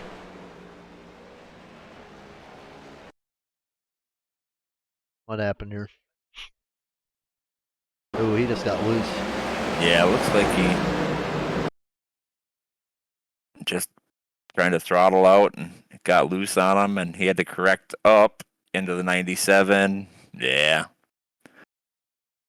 Cedric got him a little bit too. Yeah, I think Cedric will be all right. These cars are pretty resilient. Actually, none of the cars really look that bad. I'd be curious to see how those three cars are going to handle. Well, luckily no one got a meatball out of that. Old Mr. Barkley's sick tonight, so Dumpster Yak is filling in for him with the Mega Cram.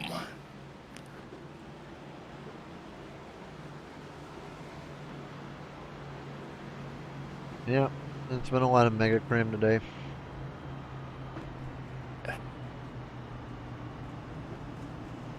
We have 9 cautions for 67 laps, boys.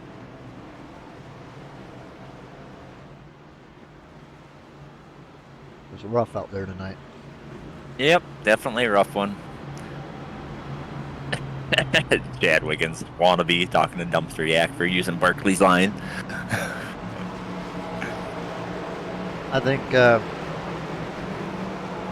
think this pace car driver needs to speed it up a bit. He's going too slow. He's boring. He needs to go faster. I really wish that was something that iRacing would implement, where you can adjust the pace speed. I know with some of those road courses, the pace speed is so freaking fast you can't even catch the field. I mean, it really depends on the car. It also depends on the track, I feel like, because if it's a standard NASCAR track, it's not so bad, but like Laguna Seca, some of those, you're flying through the field just to catch the pace car. I will tell you something interesting I saw, and it's a league that I work with. They are putting in a actual human safety car driver for their road course events. Oh, that's interesting. So, wonder how that would all work. Yeah, I mean, I haven't seen it in live yet, but it would be a idea. I would say at least that would be, I'd say, a cool idea and concept. I would say. Yeah, I think execution would be pretty difficult, though, regardless of what that driver's speed is. If you don't catch the pace car, you're end up with black flags and whatnot. Pretty labor intensive for race control.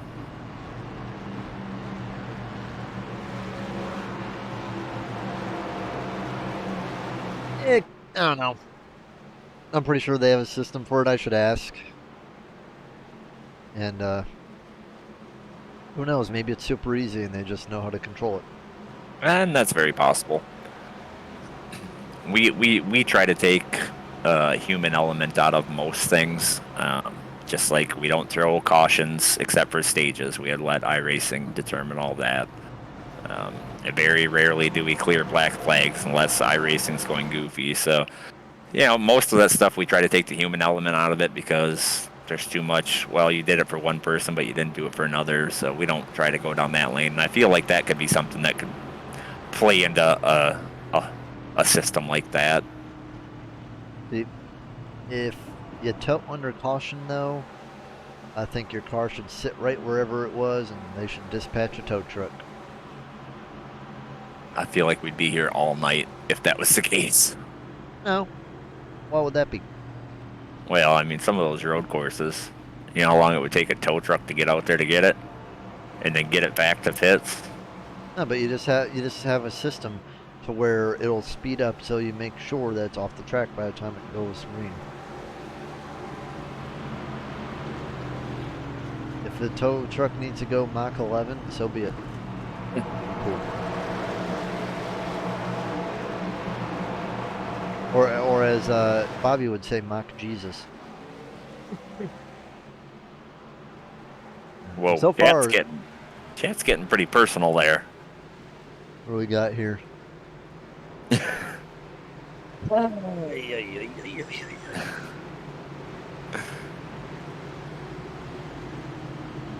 Hang on, we're not going green. Well, not going made green. this go longer. Oh, we had something happen. Just what's that? The 93. What did Isaac do? Isaac. I think he ended up in the wall. He wasn't. That caused an extension to the caution. Something happened there. Wasn't paying attention, I think. I'm going back and looking at it right now. Boo, Isaac. Yeah, he just put it in the wall for some reason. I don't know if something happened there or what, but I did say that that wall grabs you.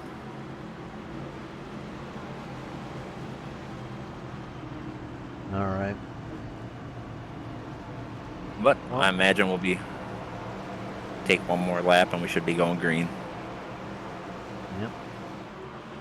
Pace car is having a good day today. You led a bunch of laps so far. Oh yeah, probably gonna have most laps led. Who knows? He could even end up winning the race. Very possible. Had a funny interaction in an official race last night. It was very caution-filled like this one, and we were just, just blabbing around, just having fun, and they're like, one guy's like, I have a question for the pace car driver, and I go, yeah, what's the question, man? He's like, do you think Vegemite is the best thing ever to put on bread? I'm just like, Oh, that's definitely an Aussie, and I don't even know what that stuff is. it's a very popular down there. I don't know what's in it. Never tried it before. I'm just like, I don't know. I'm like, the pace car driver doesn't know what that is. I prefer some jams, maybe some butter on my bread.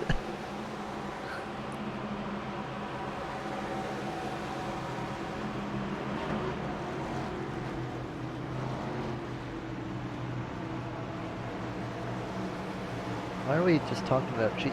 If you guys want to talk about cheese, talk about Wisconsin cheese. It's the Yeah, best cheese in the country. these guys don't even know what they're talking about with cheese. Yeah, that, like Matt's over there probably with that California crap. All right, we're going green. Green flag, green flag. Let's try to keep it green just for 9 laps, boys. Let's do it. Pretty big jack up on that outside lane, but doesn't look like anybody really had too many major issues with it. How about that number 5 car? Chase Harden. Started in the back. He was one of our transfer guys, and right now he's running roughly 6th, 7th. Yeah, not bad. Not a bad run for Chase. Single filed out for about 5th on back. Chase Harden looking to take 6th place away from Nixon. Ooh, Ibarra! Don't lose nice save. 22 saves it. 33 saves it. 22. Ibarra is still losing it. He's around. And Brug! Oh, man. Big hit.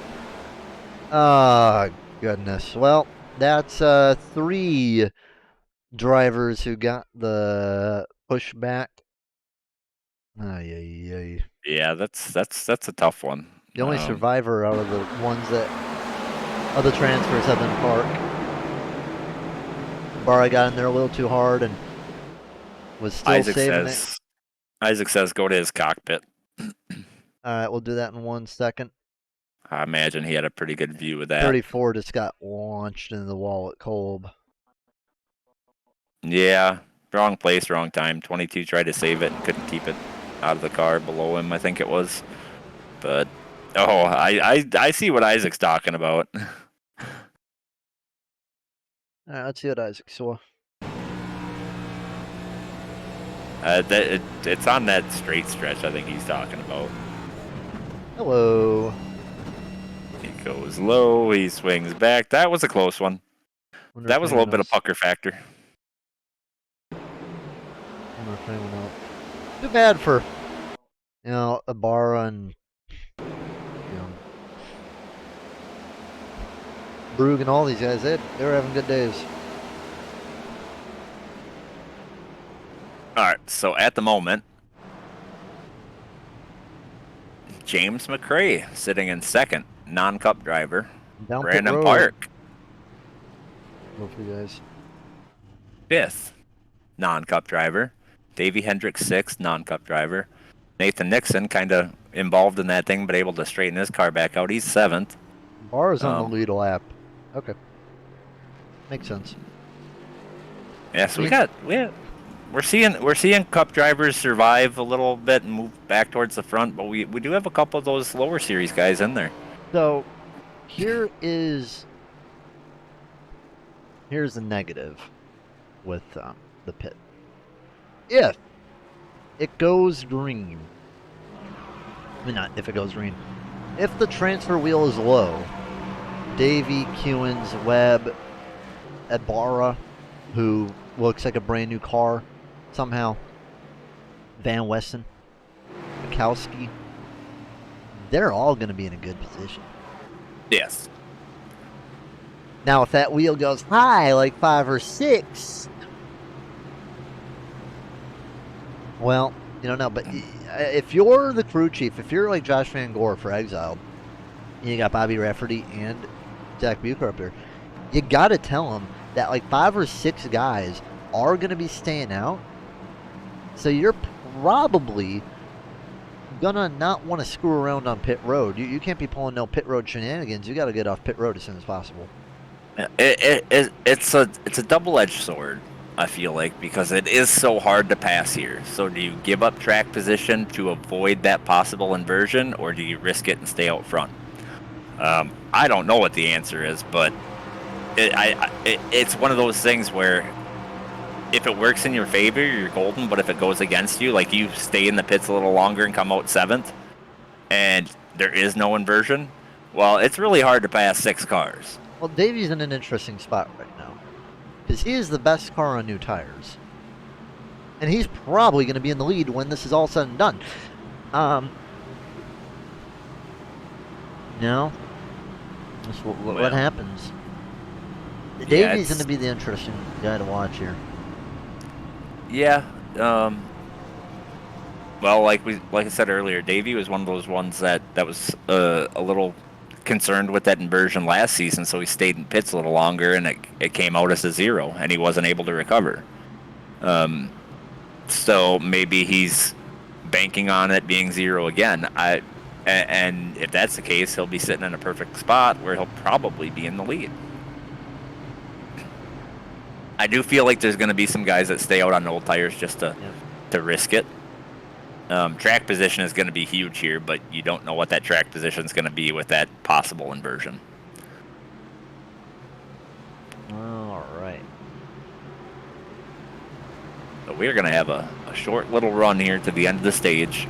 Should a caution come out, that will be the stage now that we are within 5 laps of the stage. All right. Time to get going, and I'll tell you, 33 cars started the race. 18 are on the lead lap, so we're almost at the quota, boys. I'm not Tony Stewart, I know. Who joined? That would be for famous race control. Chad's joining us so he can give us that number. Chad's having a fun old time today. It's been a fun one. Everybody knows what they're supposed to do. It's making my job easy. Yeah, we were just talking about the track position here. Davey pitted, so he's towards the back. If everybody in front of him pits, does he still go down pit road, or does he gamble on that wheel landing on a 0? We'll see. Because that's what happened last season to him. Bobby gets a good start again. And out to the lead again. It's going to be a side-by-side battle between Bucher and McRae. I think Bucher will have it in the corner. He's going to have the line. I don't think so. As long as the 9 doesn't kill him. Yeah, he came really close to it. The high side's actually dying, which is interesting to see. It's he's really going to have the better hard. line than the 1 and 2. It's really hard to get off of the corner. Oh, we see somebody up in the wall. It's really hard to get off the corner on that high lane. The car does not like to turn, and you need all the track to have a decent exit. Medlin gets squirrely, saves it. Yeah, it appeared that the low side's definitely becoming a lot better now than the high side, at least when it comes to the traffic. Richmond just got in the rear of Medlin and nearly caused a wreck. Almost clobbered Davey with it, but The only real way to get off the corner on the high side is to do it somewhat fast. You have to pinch that person down, but that there is its own set of risks, because if that person can't wrap the bottom and wash up, he's taking you out. Well, I gotta say, good recovery here from Brandon Park in the third right now. So, of all the guys who were inverted, Brandon Park definitely the only lone survivor out of those four.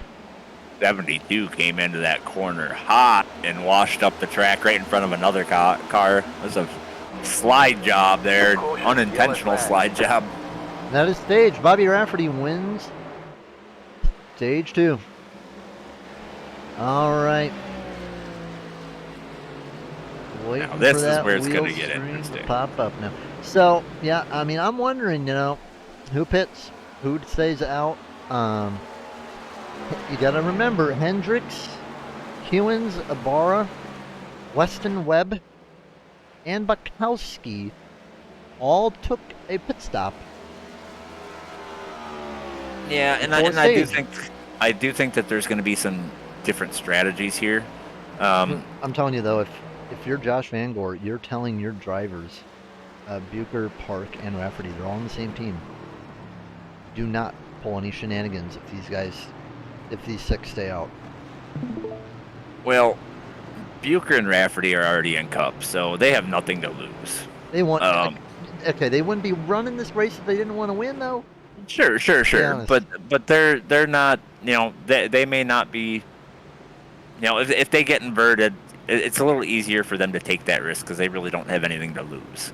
Yeah, they do. They have the race to lose, Tony. The race, yes, but it's not a points-paying race or anything like that. Yeah, so. But you're the all-star Relentless Racing League, man. No one wants to lose that. You're not wrong, but I feel like they can afford to risk it a little more than maybe some of these lower series drivers. Brandon Park, he's an Xfinity. He's met his eligibility, so 90% positive he will have the opportunity to come to Cup anyways. Miller stays out too. All right, 5 cars stay out. No shenanigans down pit road, guys.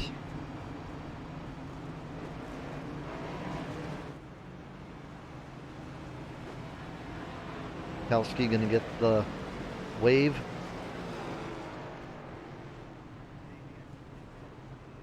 And one car just Isaac Wilson out of pit road. It's gonna be Reagan. Then it's gonna be Broso, Bobby, Park, Hardin, McRae, Bucher, Nixon, Penley, Weston, Medlin. Actually, Weston, Richmond, Medlin. Ed Morris is the leader, and he did not pit. He is on old tires and hit a caution before the Hendricks gang did. So, Chad, have you spun the wheel yet? All right. Well, let's give it a spin and see what we got. All right.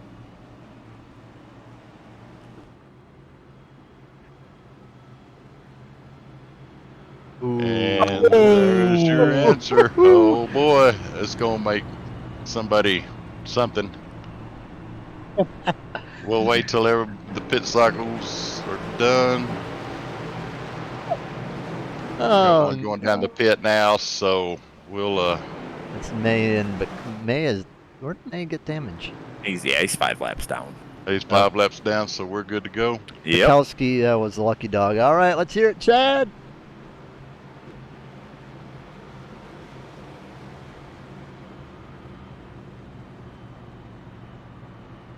Leaving a stinking, Chad. He got him there in game. What did he say?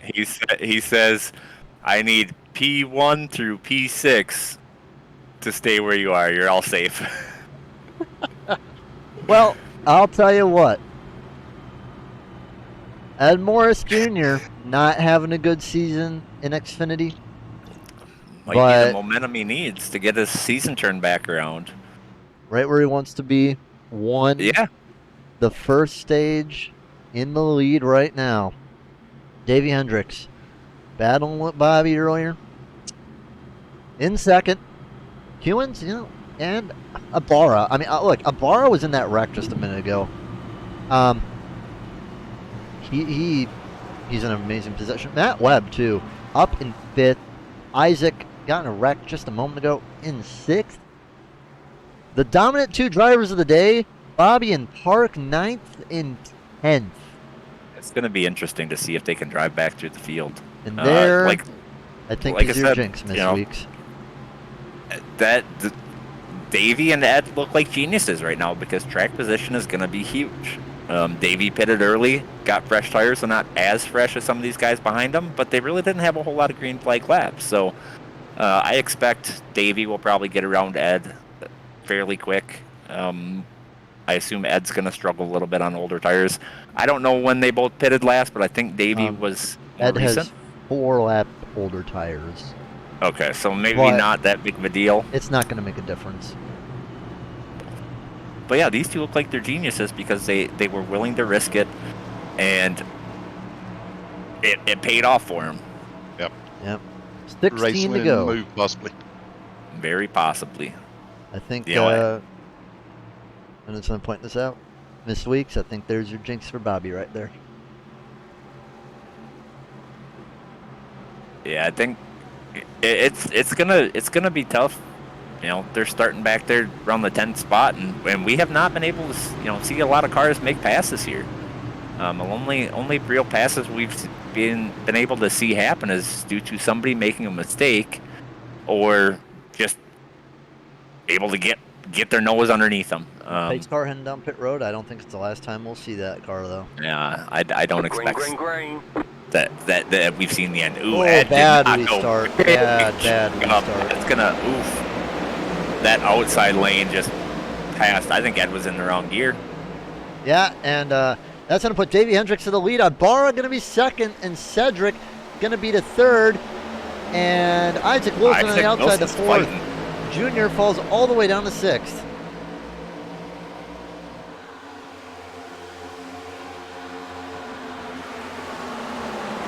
Oh, dear.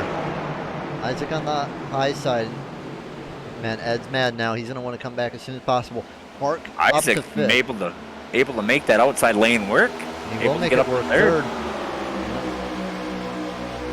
Now he has tough company ahead of him. Yeah, but I think Isaac's perfectly And happy behind him, sitting too. there. Because look at If Park. he I can- mean, Park is the fastest guy on the track, I think. Yeah, but he's battling, which is going to give Isaac some room to maybe pull ahead a little bit. But Isaac, he has not been able. He has not been able to progress through the system due to obligations on Monday nights for Xfinity. So he is going to push for this because he wants to go to Cup. Yeah, right now he is in that transfer position. Is Davies Xfinity, Ibarra, I believe he's truck. Yep. So the top 3 right now would be your transfer position should this race end right now. Isaac would love just to be 3rd. But, Cedric Barroso, what happened to the 9 car? He fell back a bit. Yeah, I'm not sure. I didn't catch what happened there. I see Ed climbing back through the field after having that little miscue on the restart. Problem for him is he's got older tires, though. Leaning on Cedric a little bit. Cedric just sitting there. Yeah, Ed is fast though. Even if he is on a little bit older tires, Ed is fast. He's always been a fast driver since he's been in this league. Came into ARCA and just started winning races. Struggling a little bit this season in Xfinity, but he was actually eligible for Cup last season through this All-Star race and chose not to come to Cup. 3 wide now. Oh dear. But that is exactly what Isaac wants to see. That's going to give him breathing room. It's going to hold them up a little bit, and he can kind of just keep pulling away. 15 pushing a little bit on the 30. But what Isaac does not want to see is a caution. Yeah. Nor does Davey or Ibarra. And I mean, they're pretty spread out back there. Yeah, that bunch up is in like 4th place. There's 4 cars there, and then there's another big group back about 9th. Uh-oh, Cedric! Ooh, man. Oh, there's some wrecking happening in the back.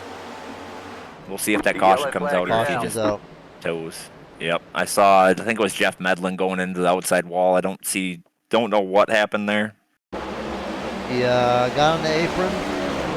Oh, a little bit loose. Yeah, wiggle, that wiggle, apron. Bang.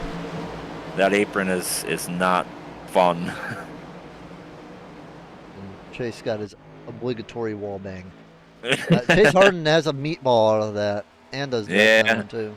That's that wall slap. Like, he didn't hit it square on the side. He hit it with the front end, which that's what's gonna break your toe link. Well, pace car coming out with 10 laps to go. It's Hendricks, Ibarra, Wilson, Morris Park. We're gonna be getting back to green with like 5 to go, 4 to go, probably about 5. Yeah, and I think Hendricks has the speed to win.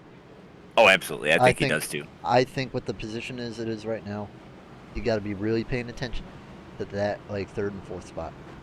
Yep. And our highest running Cup driver right now is Bobby Rafferty in 8th place, which is something to take note of there as well. Yeah, that says a lot for our lower series guys. A lot. Yep. Bobby, there aren't a lot of Cup drivers left. A lot of them have wrecked. The only Cup drivers left are Bobby, Bucher, Hewins, Richmond, Medlin, who was just caught up in that one. Harden is going to get lapped. Yeah, he took a pretty nasty hit. Kolb got wrecked. Jordan got wrecked. Horns got wrecked. Harmon got wrecked. Flanagan got wrecked. Tony got wrecked. And Colt got wrecked. The Cup drivers have been doing a lot of wrecking. Yeah, they've been caught up in a lot of stuff. But that's kind of one of those things, right? That's one of the reasons we host this All-Star race, is to kind of see what kind of skill level these lower series drivers have in this car, to see if they have the skill to come to Cup. That's why we open it up for these lower series drivers and give them that fast track option should they finish in the top 3 lower series driver positions. Lads, the quota has been filled. Half the cars are a lap down now. Yeah, this is going to get really interesting right around that 2nd, 3rd, 4th. I think Isaac is sitting in a good spot, being on that inside lane. He's just got to nail the restart and not overdrive it. I'm telling you right now with Isaac, he's going to get a top 3 or die trying. There is no in between. I do want to shout out Joey Barr, though. Started in 31st position? 2nd right now. Isaac, 26th, I believe. 3rd. Good run for both of them today. Well, and we really haven't talked a whole lot about Joey Barra either. He was caught up in a couple things early on, but after, he's kept his nose clean pretty much the whole race. You saw that wreck he did. Survived. I thought he would have been out with that wreck that he was in. Yeah, but these cars are pretty resilient. Like I said before, even if you hit the wall and you hit it flush with the side of the car, it really doesn't do anything. It's everything those odd angle impacts that really kill this car. You can lean on people, you can hit the wall square, you can do a lot with them, and they're still competitive. So when you take that odd angle stuff, that's when it really damages those cars. Yeah. Not to change the subject, but how many green-white checkers are we having tonight? Matt's asking 3. 3 green-white all checkers. 3. I think we're going to go green to the end here. I really do. End, huh? I think so. Give high hopes, Tony. I do. I have faith in these guys. Who's winning? Is it Hendricks? I think Hendricks has it, unless somebody makes a mistake and gets into the back of him. Somebody overcooks the corner, slides into him, and spins him. But I think it's Hendricks' race to lose. I think he needs to choose the inside lane. If he will. I don't know, last time one of the previous times he chose the outside lane, he was able to make it work, but I think he learned his lesson not to do that again. I mean, you can make the outside lane work. It's just really difficult if you don't get around the inside lane driver coming out of 2, or by the time you get to turn 3, because if you can't get to the bottom in turn 3, that's where you lose all your speed. All right, chat, for those of you who have stuck with us for this long race, 6 laps to go this time by. It's about to get very spicy, very intense. Spicy all day, man. It's about to get even spicier. I think we're going to have some very tight racing. I have faith that there won't be a caution. There's some really good drivers up towards the front. There's not a lot of cars, should something happen in the front, that are going to get caught up in it. So I think that kind of helps those chances, but there's some really good drivers towards the front. All right. Davey, looking for his first all-star win. Pace car off on the pit road one more time. Hopefully it's the last. Here they come down the green. Big shove from Isaac to Davey. Good restart for the 38. And Park's going to look to the inside line. And Isaac was about to block him, I think. Yeah, I think that bump actually hurt Isaac more than it helped, because he had to lift. So he's going to be doing everything he can to clear these cars. And 22 goes around, out Isaac. And Isaac too. Isaac is not going to be happy about that. He was in that transfer spot, and the second place car in front of him has issues. I retract my statement. Oh no. And this puts teammates 1-2. Spadudio. What do we got? But I'll tell you what. We have James McRae sitting there in 4th. Ibarra just lost it. Yeah, he was pushing and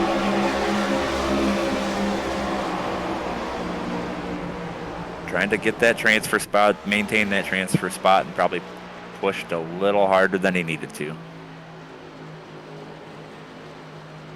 Who's in the Isaac? back No black flag Isaac for either one. Go ahead and remove. I removed him, so he's good. Okay, I was fixing to.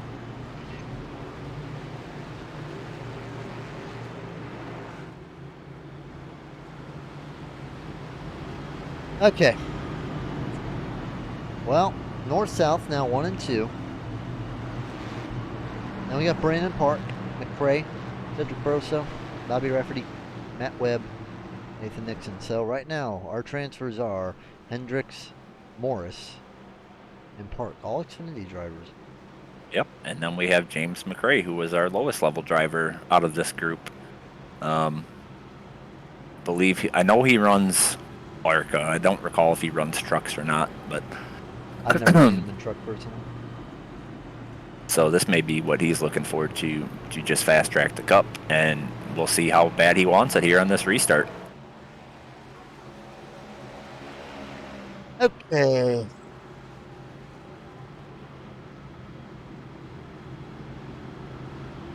Hey.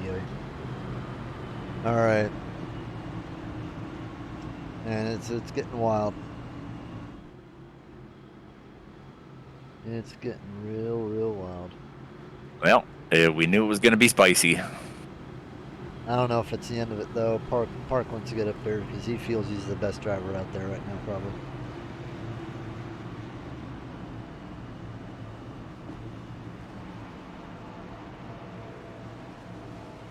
All right. Hopefully we'll go back to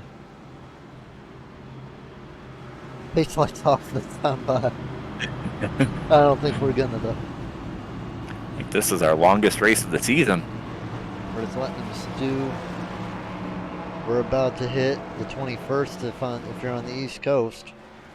16 minutes. And not a pace lap.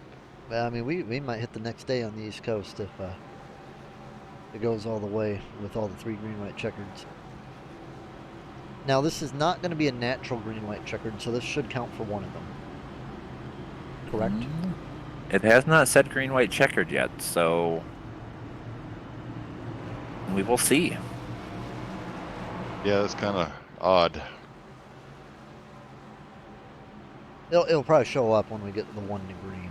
That's kind of what I'm Considering thinking it's as not well. a natural green, white, checkered, there's 3 laps to go. It'll probably be a green, white, checkered. So it'll be the one of our 3 attempts, and you know, the way it's going, I would not be surprised if that pace car goes on and wins it. It's getting feisty up there. It's not time to give any more. You know, Christmas for these guys is long past. No more time for giving. It's all take at this point. Another question, Tony. 2-hour session? Because if we go 3 green, white, checkers, that's going to be pushing it. 3-hour session, so we should be good. 3 hour? Yeah. I gave extra time for this one. It was actually a 4-hour session, 3 hours for racing. I'm going to see if the green, white, checker will pop up here. Well, we should say at the line what it's going to Yep. do. There it is. 1 of 3. All right, Davey. Ed, Park, McRae looking for their first All-Star win. Keep an Bobby? eye on Brandon Park. He's on fresher tires and he run fast a lot of the race. Yeah, Brandon Park, McRae, Brosell, Rafferty, Nixon, and Alpid. Granted, most of the laps that were run by Morris and Hendricks, they were under caution. So we got to keep that in mind too.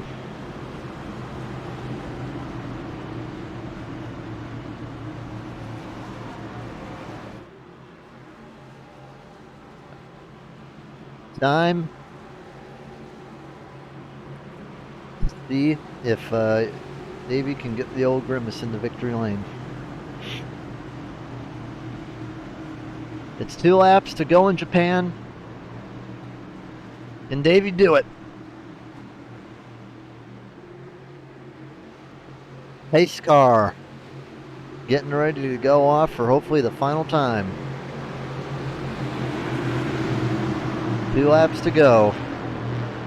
Into the restart zone. Green, green, green. Green, green, green. 9 car got a really good restart there. The 15 did not. Dave's See gonna what make the 15 can do on the outside here. Davey wants to get clear of that 9 real bad. Ed Morris gets a good run though up top.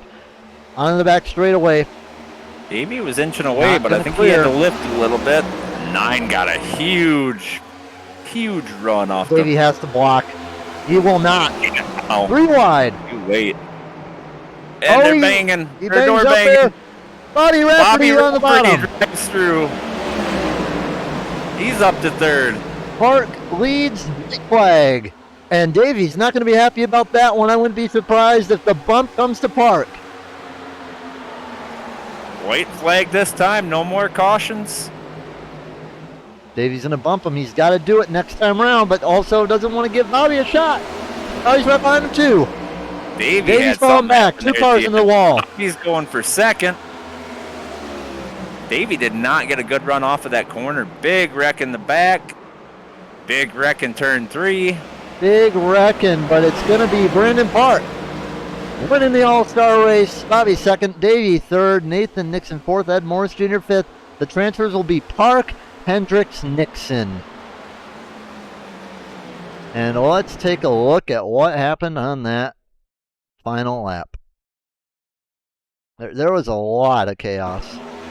One of them was Cedric, who got loose, and Matt Webb got loose with him. Just kind of followed each other there into the inside, and He hit Barra too, coming back up. and the then track. there was a big one in turn 3. Yeah, I think it was. Zach Bucher killed McRae in Penley. Yeah, it looks like he. Took himself out too. He got a big whomp. Yeah, I saw Zach. He was able to drive it in a lot deeper than a lot of the other guys, and I think that's what we saw there. Everybody else was not able to drive it in as deep, and got into him. Well, Brandon Park, the winner. Well, Miss Week's gonna be happy about that one. Exiled 1-2.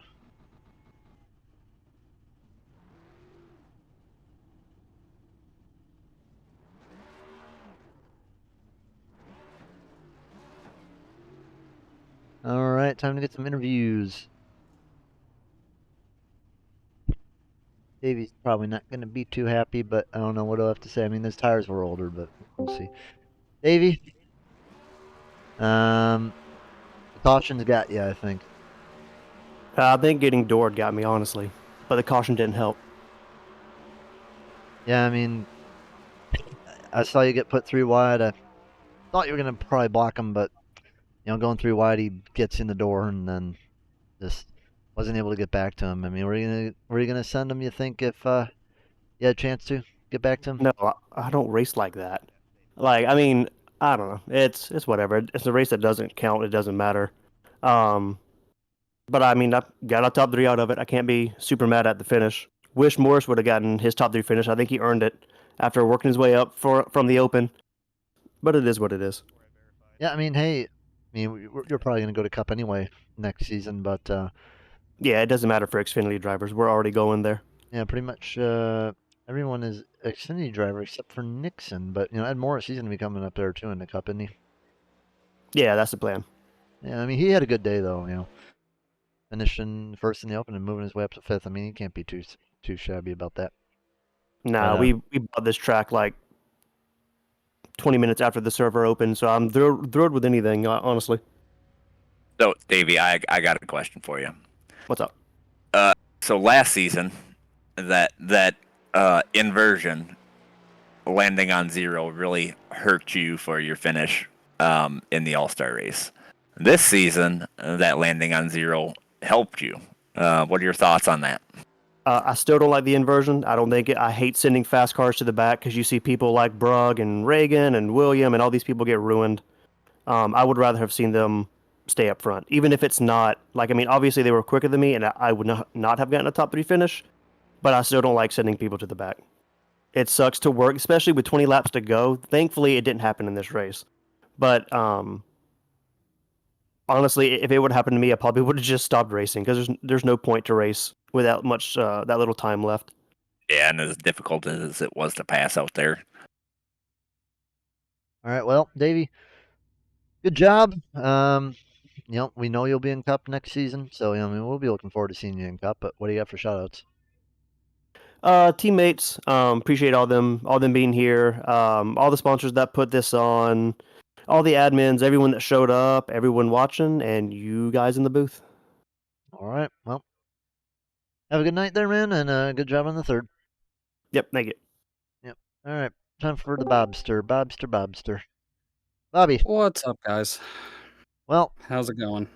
Unfortunately, put back in 9th because of some of the guys that decided to stay out. No invert happened, but pretty dominant second stage, and maybe a little bit of luck with some of those cautions and the people beating and banging got up to 2nd, and your guy won it, so can't be too bad, I guess. Yeah, a lot of luck, and just as a team owner, and I'm sure Brandon's going to do the same thing when he gets down here. But I want to apologize to Davey. Brandon wanted to run him hard, but I know Brandon didn't want to or didn't mean to overdrive the corner like that and get up into his door. But then again, this is also the All-Star race. You know what I mean? So, guys have got the attitude, myself included. We all do. It's win it or wear it. So, but yeah, real good first and second stage.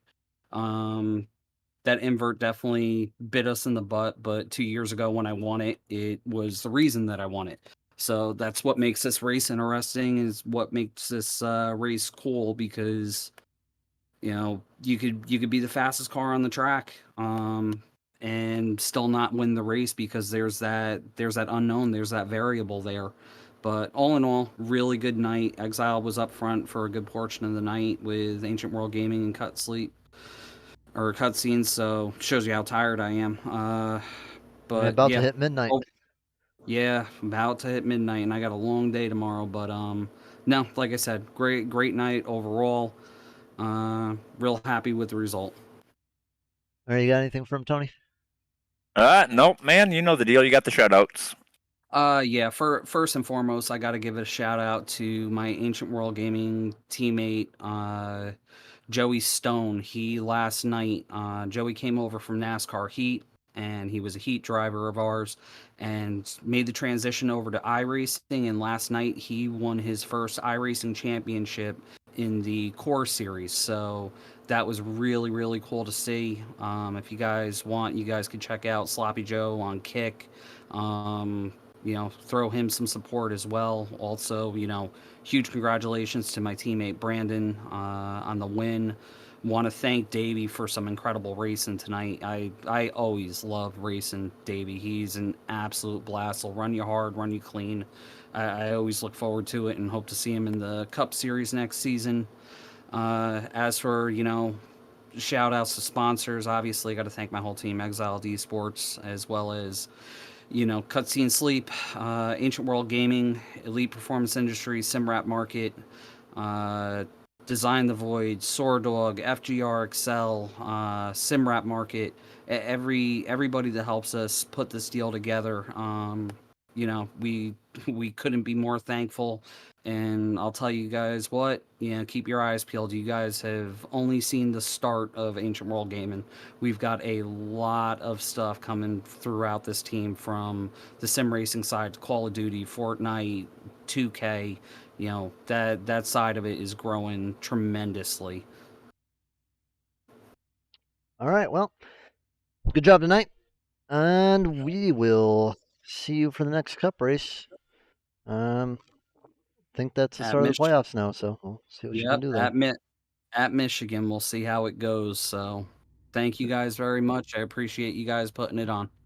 Have a good night until you're tired. You as well. Yep. See ya. Brandon Park, winner of the All-Star. How you doing? Hey guys, thanks for having me. I'm doing great. I'm happy to get an All-Star win. It feels really great. Dominant in the first stage, sent to the back. The lone survivor of that first group that got inverted, and then you come along, finish third in the next one.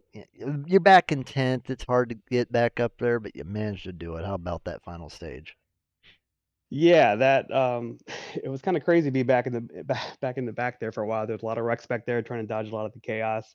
I was pretty fortunate by starting that final stage on the outside. I think Ed Morris had some issues on the front row getting restarted, so the inside line just did not go. And I think I picked up 5 or 6 spots right there, and so that put us in a good spot. And then was able to capitalize on the green white checkered at that point. So yeah, it was kind of a crazy race overall. A lot of cautions, a lot of action, I guess. But yeah, it feels good to get the win. You got from Tony. Well, man, this All-Star race deal is to the opportunity to get all the different series drivers kind of racing in one race. So we kind of expect some chaos, but you were able to survive the chaos and work your way from the back to the front and win this deal. So congratulations on that. And man, are we going to see you in Cup next season? Yeah, I hope so. This is yeah, it shows I can kind of run with some of the other cup guys, and yeah, I think it's just a great setup here. It's nice being able to race across with guys across all the different series. I'd love to being able to race with some of the other exiled guys that I don't get to race with on a regular basis, and so to get the win. On top of that was just a cherry on top, and yeah, to get the move up to cup on Wednesdays, that's been the goal, and so I'm super excited to be able to do that now. Well, man, you put on a clinic tonight, able to make some passes, able to get back up to the front. So, the deal. You've been up here before. Shout out to yours.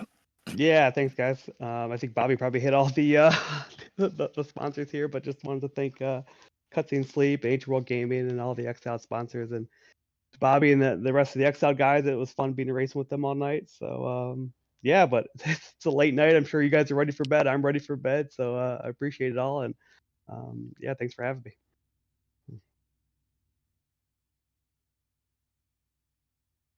All right. Well, good job tonight, man. Congrats on the win, and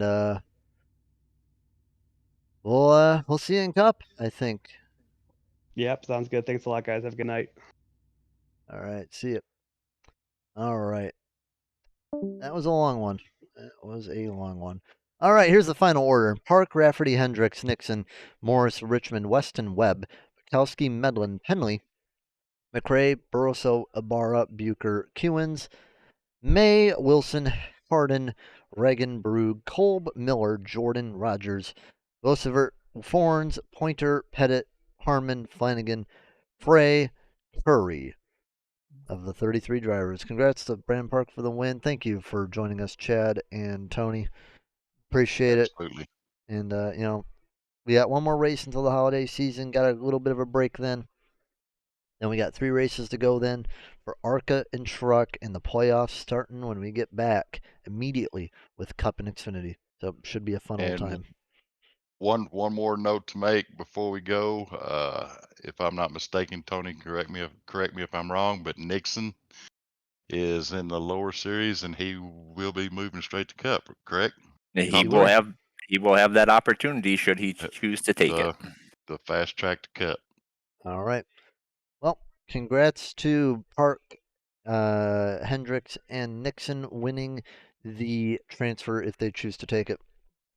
And I know we'll be back in Motegi, Japan, probably in about 3 months or so, or whenever the next All-Star race is. I know we love the track, so we'll be back here another time, I bet. Thank you to Revolt Supply Company for sponsoring. Have a good night, everybody. This is the Southern Broadcast Race Network. We'll see you tomorrow for ARCA on Phoenix. Good night, everybody.